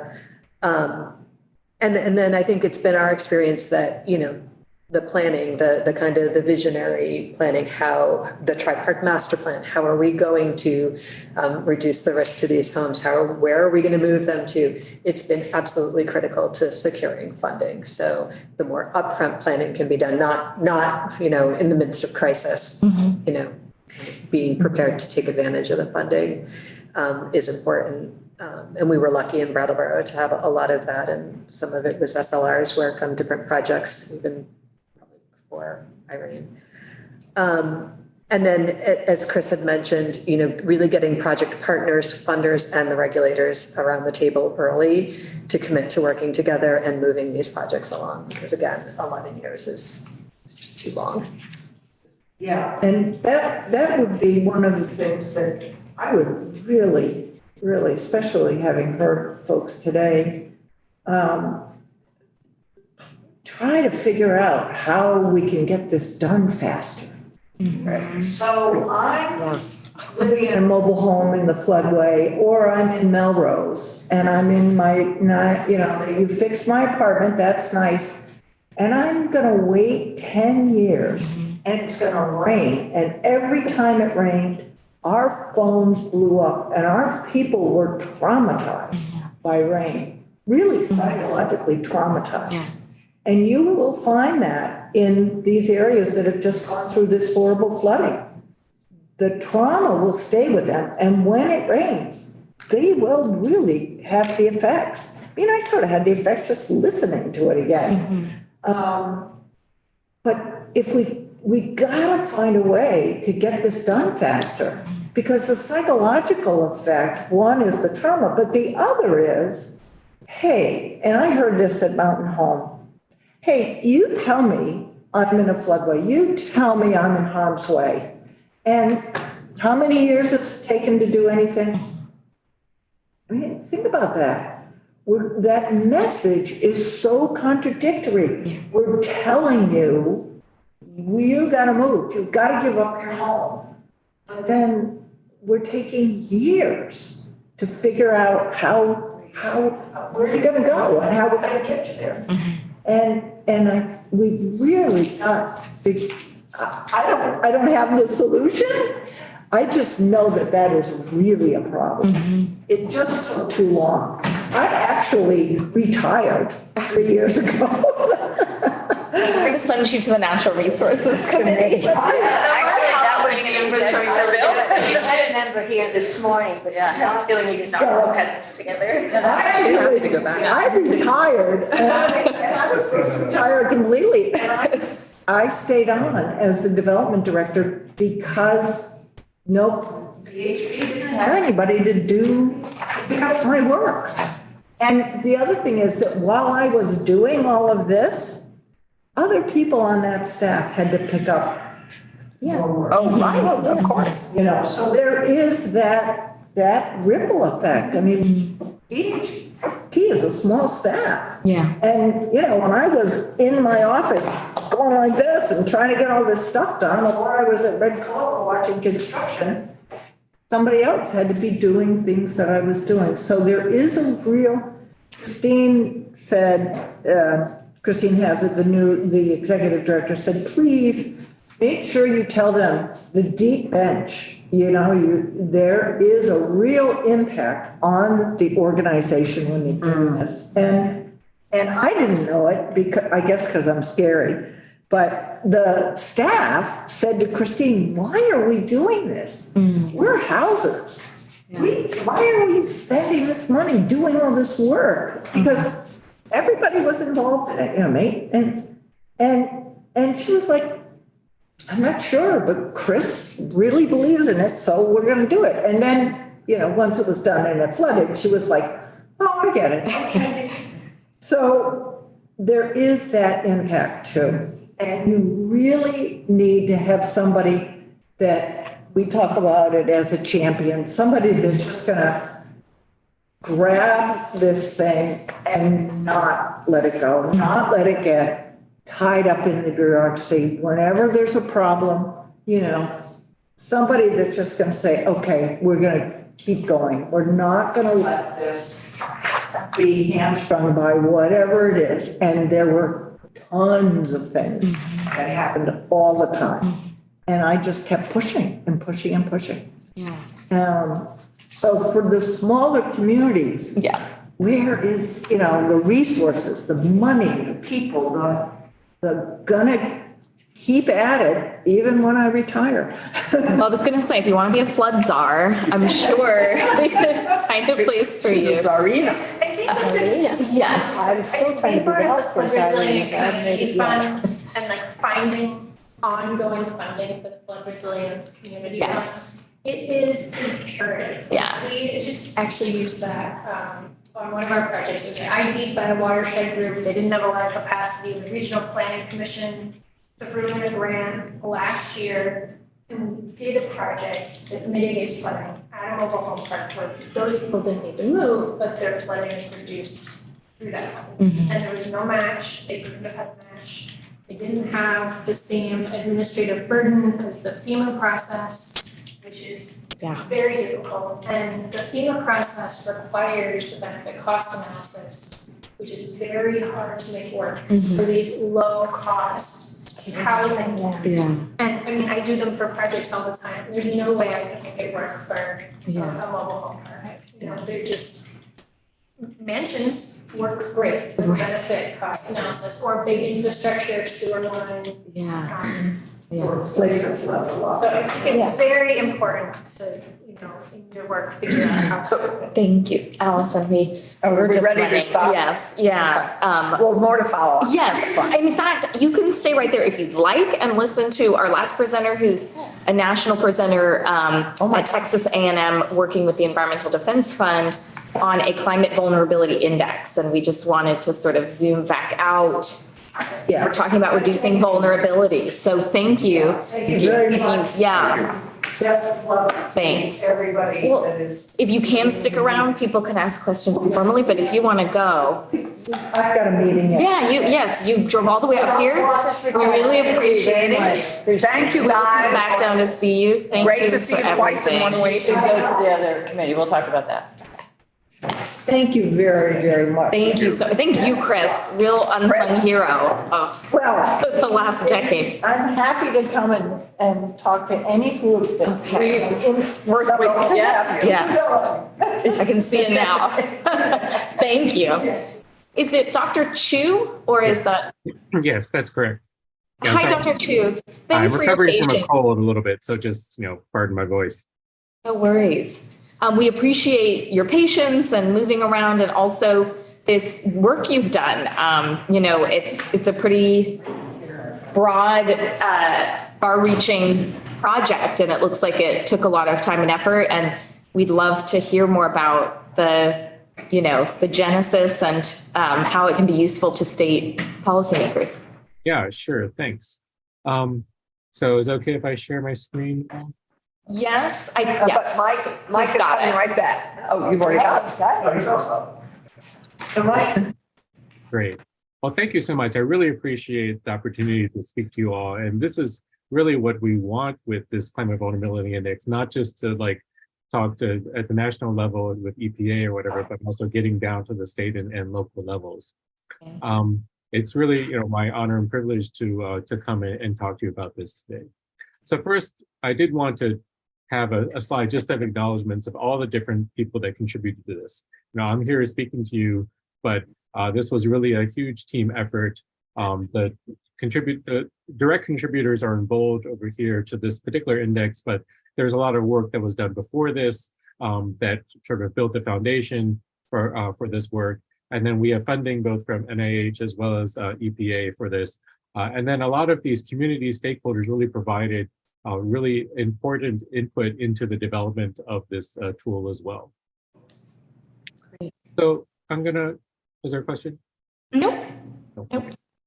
So I'm going to quickly talk about sort of the background and motivation of why we embarked on this. I'll talk a little bit about the national results. I'll do a brief little tour of the CVI for Vermont, and then I'll talk a little bit about translating data to action at the end. So just a few examples of current environmental justice screening approaches. So this is EPA's EJ screen. I'm sure many of you have looked at this before. They have different types of environmental justice indicators and indices. I like to think of this as analogous to kind of like a tapas menu, where you kind of pick and choose which indicators you want to look at. By design, it lacks any type of cumulative score index. You're just sort of looking for what's of most interest to you. On the other end of the spectrum, we have California EnviroScreen, CalEnviroScreen, now in its fourth version, where they take many different indicators, first related to exposures and environmental effects, then related to sensitive populations and socioeconomic factors. They do some averaging, they do some more averaging, then they multiply them together, and you get this overall score. So this I like to think of as analogous as like making soup, where you kind of, what you put into it, but you're not really sure what ingredients are most important or contributing to the overall flavor. So these two different extremes, there's nothing really that's available that kind of, you're able to zoom between these two types of approaches. The other challenge in moving from environmental justice screening to sort of climate action and mitigation is that most of these existing tools are based on chemical pollution, air pollution, things like that. But many of the recent initiatives, whether it's the Justice 40 initiative or the Infrastructure Investment and Jobs Act, they go much broader in scope in terms of the types of problems and solutions they're aiming to address. So I mentioned this middle bullet about being able to zoom in and out from individual indicators up to cumulative impacts and sort of be able to smoothly go between those two extremes. And then ultimately, the need to identify what are the key stressors in a particular community that need intervention in order to ultimately improve people's lives. So we felt there was a critical need for a tool that both enables policymakers to use data to effectively prioritize their resources and interventions, provides therefore sort of a clearer roadmap as to how to take that targeted action. You can't solve everything at once. You have to prioritize and target, figure out where you're going to get the most bang for your buck in terms of efforts. And then also to give communities access to this data. And so they can, even community-based organizations can take advantage of grant opportunities to reduce disparities in their neighborhoods. So with that, I'm going to go into how we developed this National Climate Vulnerability Index. Again, our overall goal was to identify local climate vulnerabilities, but at a national scale. And this is all data-driven mapping. It's a mapping tool, so you can visualize where the different vulnerabilities are. But we also want to integrate these cumulative impacts from climate change to health and environment. And part of our goals is also to better understand where the sort of baseline vulnerabilities and climate change risks intersect. There's a long history of environmental justice and disparities, but how do those intersect now with these emerging climate risks? Second, to try to disentangle which of these factors are the biggest contributors to vulnerability and inequity, and really just provide a source of data to empower communities and policymakers to develop action plans for today and tomorrow. So in total, and this was a couple-year effort, we pulled together 184 different data sets to create this climate vulnerability index, all at the census tract level across 70,000 census tracts across the United States. And we divided this into two large groups of indicators. One are baseline vulnerabilities, and these are things that we felt like would reduce a community's resilience to additional stressors, whether they suffer from poor health or have socio and economic challenges or poor infrastructure or environmental pollution. These are all things that are already burdens on these communities and thereby reduce their ability to adapt to climate change in the future. And then on the other side are the either direct or indirect impacts of climate change on the community. So they could be related to health, they could be related to social and economic stressors, whether it's economic productivity or social stressors that have been, in the social science research community, sort of there's work on effects of heat and climate on social stress, and also extreme events of various types, whether it's temperature events like the heat wave we had in the South for months on end in the summer, precipitation, flooding, etc. And this was all published in the journal earlier in February, but just publishing in a journal really isn't enough for us to really make an impact and help people to improve their resilience. So we've spent the last 8 months developing this online tool where it's an online map. We worked with this company called Dark Horse Analytics to develop a really sort of very responsive, easy to navigate tool to explore all of these factors from the very top scale, which is shown here, the overall climate vulnerability, integrating all 184 different indicators, down to the scale of the individual data sets that we collected. As you can see, the overall pattern of the overall climate vulnerability tends to be higher in the South and the Southwest, as well as in parts of California. But really, this is only the beginning of the picture. You can see just dividing between community baseline resilience and climate impacts, you already start to see differing patterns in terms of the geography. The climate impacts are much more concentrated in the Southwest and the Southeast and up into the Mid-Atlantic. And then there's a much more sort of modeled pattern in the community baseline where even in the small geographic region, there can be very great disparities in terms of their baseline resilience. And then even going to the next level where we only have 7 different sort of categories of baseline and climate impacts, you can see each of these has very different geographic patterns as well. Extreme events is very much the West and the Southwest, and then of course along the coasts, along the Gulf, and then the Atlantic, and then up into the Northeast as well. Whereas the social and economic factors are much more in the upper Midwest, as well as overlapping with parts of the South as well. And then the climate impacts on health, and these are really driven a lot by temperature related and air pollution related factors, are really much more concentrated in the Southeast. And you can make sort of similar generalizations across the other baseline vulnerabilities as well. So I wanted to give a little bit of a tour about Vermont. So I'm actually going to try to do this as a live demo, if you don't mind. Oh, great. Let's see. So I'm going to start with Google, which is where probably most people start nowadays.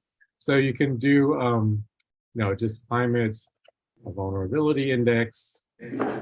And there is this other one that was developed related to World Heritage Sites, but we're already up at number 2 in the Google search. Right. Good. So there's sort of just this intro screen here, just explaining a few things that I'm going to skip and X out of. But see, this is the overall climate vulnerability map that you saw earlier in the slide. And if we look at Vermont over here, you can see it's fairly light colored. We have this cartogram over on the right, lower right, where each state is a little box. And so you can just sort of click on Vermont and it'll zoom in. And you can see overall, Vermont looks pretty good, right? But you can see over here on even down to when you get down to the second level of categories, you can see there are some dark spots here related to precipitation or storms, social stressors, infectious disease, energy, and transportation that sort of light up even at an overall state level. So this is what I was talking about, the ability to kind of zoom in as you need to specific places where intervention might help improve resilience. So we have this sort of view report function where it takes you to another screen that really just focuses on whatever geographic region that you've selected. So here we can see the overall vulnerability, but then also we list out the top drivers. So here in terms of climate impacts, we have precipitation, social stress, storms, and then community baseline, we have energy, transportation, and then this one is in the, it's sort of median. But these 5 are definitely Vermont is in the top 10 percentile in these. So I'm going to zoom in again on transportation just as an example. We'll see why in a minute. So transportation, now you can go over here and click, and you can see that transportation is made up of different types of indicators, sort of traffic congestion, lane miles, bridge quality, walkability, things like that. And then also here we have, again, the top indicators for transportation. And notice here, flooding risk roads, this is a 90th above the 90th percentile. So I'm going to click on that one, and then it provides sort of a census tract view of the percentile rank for different census tracts across in terms of the flooding risk to roads. So you can see there's many in the 90th or above the 80th percentile. Wow. So this is the way so you can really quickly zoom in on specific types of data, but able to kind of see hierarchically where that fits into the big picture.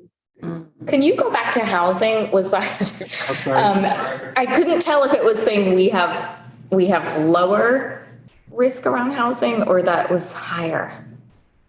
Love to zoom in on that. Yeah, so.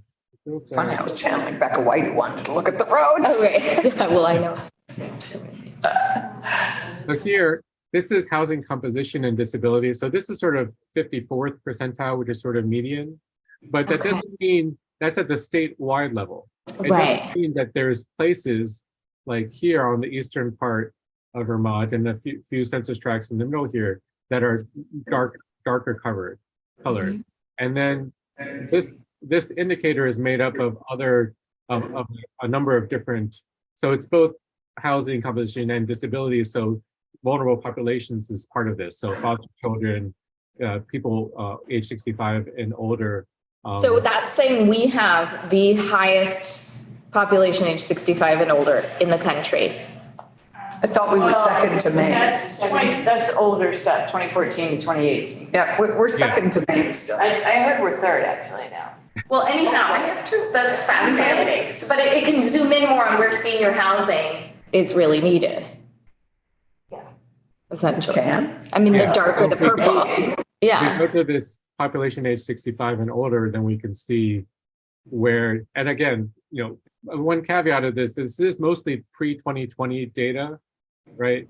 Because, it took a while to get all this data together. And then there were lots of changes during COVID that we didn't want to have the COVID anomalies kind of skew the data sets. So we decided just to stick with mostly pre-2020 information for this version of the map. Yeah, but I mean, when you zoom into your own state, it is nice to see the darker spots. I think even if we knew the state changed, that's still useful to be able to say, where should we concentrate more senior housing that currently doesn't have it, or yeah. Right. This is great, not just for climate. It's great for a bunch of applications. Yeah. I know, yes. I have my students at the law school looking at this tool. I think we should be spreading, like, Mark Collins. I mean, I think it is very useful and it, I'm sure the timeframe obviously is a little bit of a conundrum, but I really think this is data that's like less impeachable. It's just inarguable in a way. Like sometimes we look at data that looks like, oh, when you zoom in on our state, that doesn't make any sense.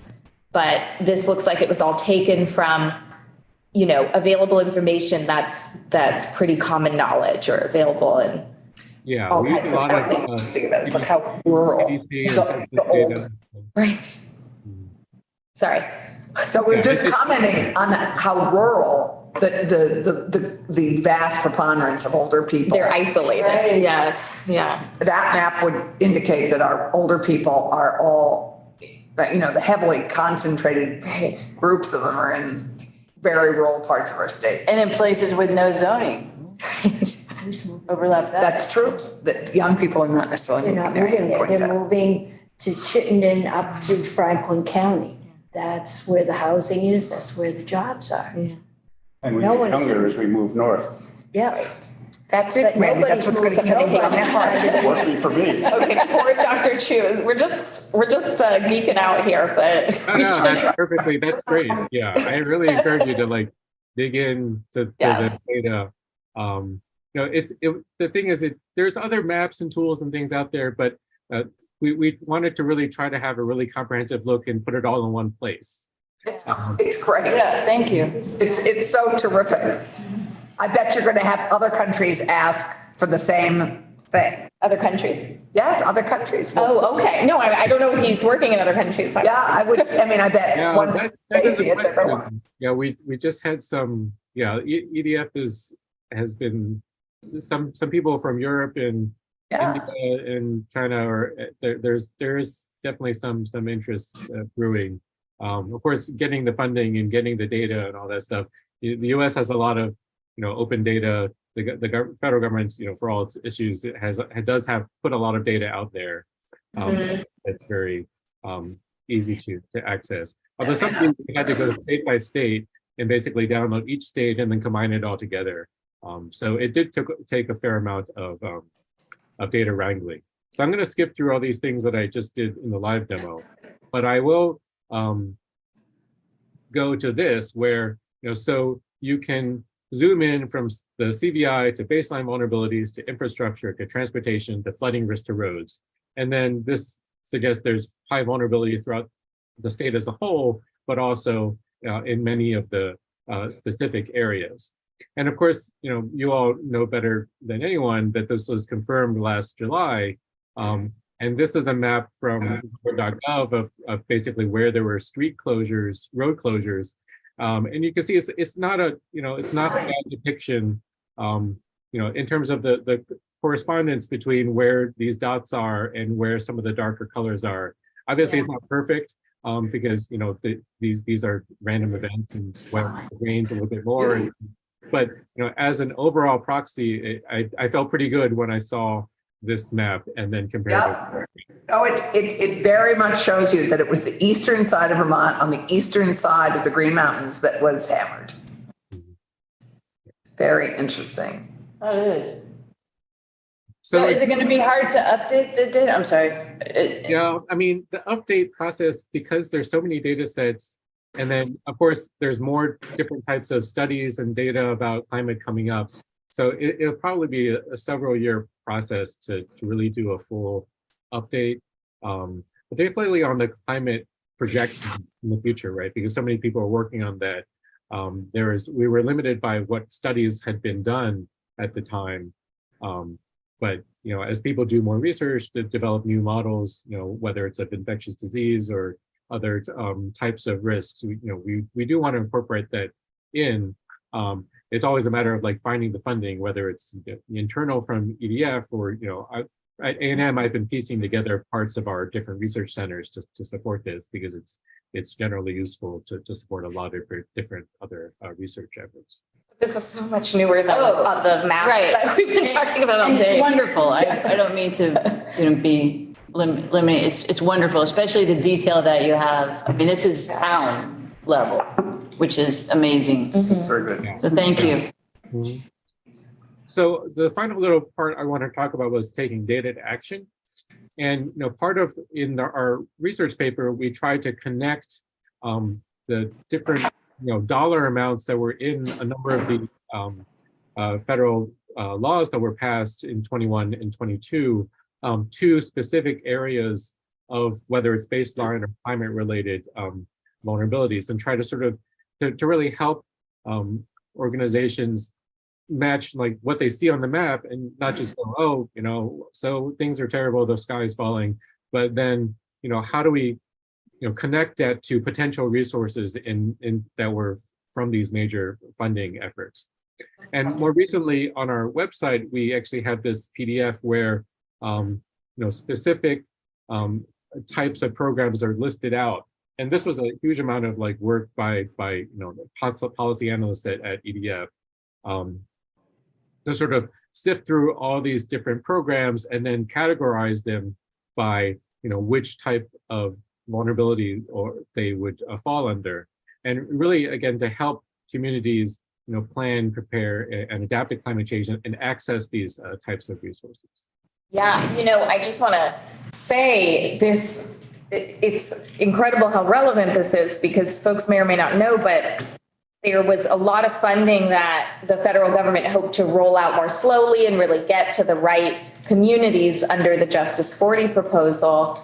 And they're expecting another government shutdown in a month. So they just had an EPA meeting this weekend to say, we're giving $50 million to New England, but we need your proposals in 30 days. Yeah, right. And people have come to me, and now I can at least say, what's a priority? What's a target? And so you're absolutely right. This is, whether or not you realized it, you very much designed it for policymakers who have tough decisions to make and need to zoom in a little bit more. Yeah. Now, on our website, we actually have little guides for, you all are obviously very much on top of things, but in other places around the country, it's really these like small NGOs that have to be applying for grants, and they're not necessarily getting a lot of help from the state or their county government, or those local municipalities might be under-resourced. So we wanted to really kind of level the playing field so that everyone, whether you're at the state level, whether you're urban or rural, whether you're a small government or a large government, that you all have access to the same kind of data to be able to utilize it to really advocate for change and apply for these resources. So true. Oh my God. That is wonderful. This is sort of the summary that we want to help communities and policymakers figure out where mitigation intervention are needed, what are the most critical factors that underlie their vulnerability, and then how to match those vulnerabilities with resources so that you can actually improve resilience to climate change and beyond. Fabulous. Yeah. Texas A&M has a special place in my heart now. This is it's the most useful thing. And there's fairness underlying it too. Yes. There's fairness and logic and data. That's exactly what I was going to say. I mean, the problem with a lot of environmental justice maps, especially in rural states, is you can weaponize the information to say, we're all impacted and I don't want this near me and let's push it somewhere else. But, here, this tracks. I will share this with our Environmental Justice Advisory Council, because it tracks to the places that don't have a lot of professional staff to come and say, look at us, we have a problem. And we have to go to them. And so, that's the whole point of environmental justice, is if you don't have political power, you don't know, how to lobby for yourself. So I think it's just really valuable. I'm going to make my students use it for all their flood relief projects that we're working on. And actually, I think we should send it out to the entire legislature. Yeah. One thing we have this now on video, so we can, for whatever it's worth, we can kind of clip it and share it with our colleagues so they see this real-time explanation of how to use it in Vermont. Go to Google, go to the second one down. Right. But at least now, he's walked us through like all the little rabbit holes you can go down.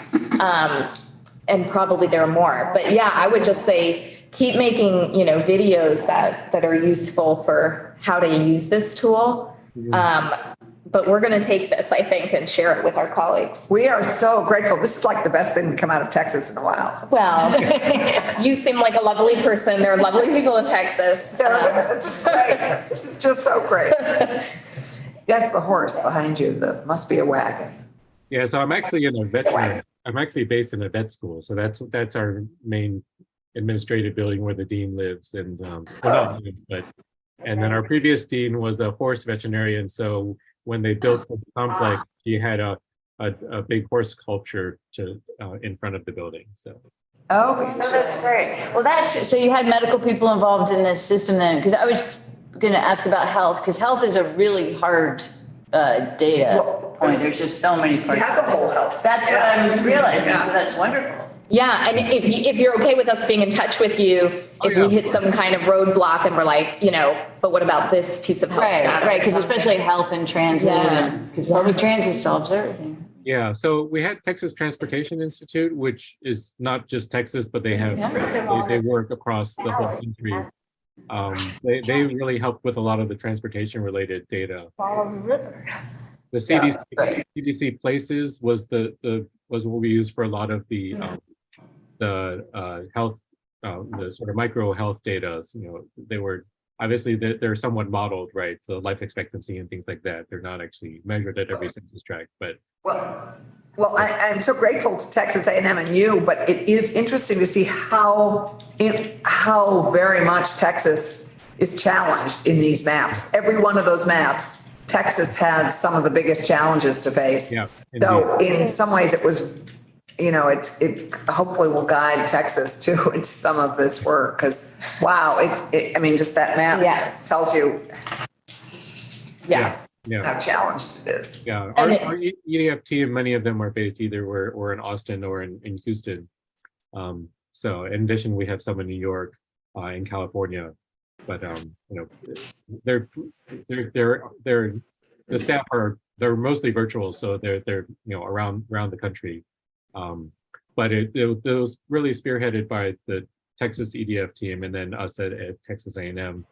Putting this all together. Right. And it really highlights how much socioeconomic inequality exacerbates things, because we're red when it comes to the vulnerability of weather events, but we lighten up because we have more equality and access to services and resources. And so that's a really hopeful and important thing. Well, I don't know if we're your, first group of state legislators that you've presented to, but you have some fans. So that's one data point for your market research. This is very interesting and useful. Yeah, I hate to say it, but we will probably have to do this. It would be great to introduce him to NCSL and CSG because other state governments need to hear this presentation. So we have two organizations that would likely introduce you to state legislatures, the National Council on State Legislatures and the Council on State Governments. And maybe we can facilitate that introduction, but they need to hear this and see it and use it. Play with it. Yeah. No, I'd be more than happy to do that. Yeah. Thank you so much. And we have Derek Walker in the state, who's the North American Director for Environmental Defense Fund. So I actually found you without him, but he is in the state. So we have a local person we can bug to help facilitate. And we have the best environmental law school in the country. Yes, and Derek is right there. So wow, thank you, Dr. Chu. We want to let you get to the rest of your day. But this was a really nice way to end our presentation on, mapping out with all the overwhelming needs we have, what we can prioritize and where. All right. Thanks. It was really a pleasure, and I'm so excited that you're excited. Yeah. State legislators love maps. Well, maps that tell us. Yes, good maps. Useful maps. Yes. Thank you, Dr. Chu. Thank you very much. Thank you very much.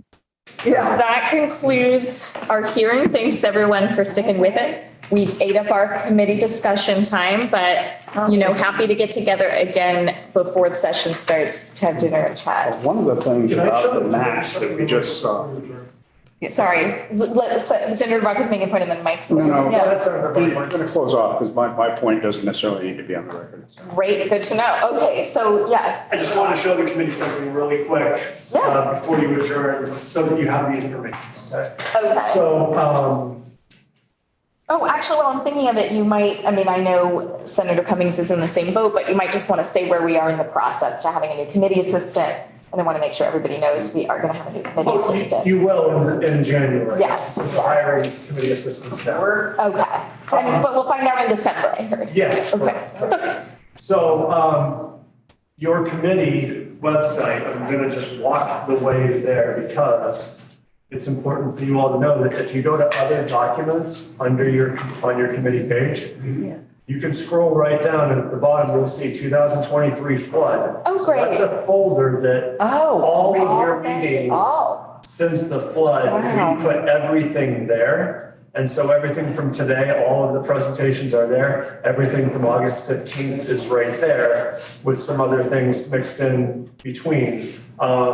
Just in case you wanted to go back and find something from today or from August. Well, that and you wanted since to- we're one of the only committees that's been meeting, maybe it's useful to other people. Mike, is under other documents? Yes, you just go to your committee site and go to other documents and then, Documents, it goes away. everything kind of has its own home, but at the bottom we put a folder called 2023 flood, and that has all of your resources. Thank you, Mike. That probably was your work, so thank you. Well, me and Peggy, I didn't want you to leave without knowing where to find all of this stuff. Yes, because it's not under a committee meeting day, is that? Well, it is under the dates too, but that's just a very, anyways. Oh, thank you, that's great. Well, we can adjourn, and I think everyone's heard we will have a new committee assistant. Scott Moore is not leaving us, though. He's going to join fiscal. So that's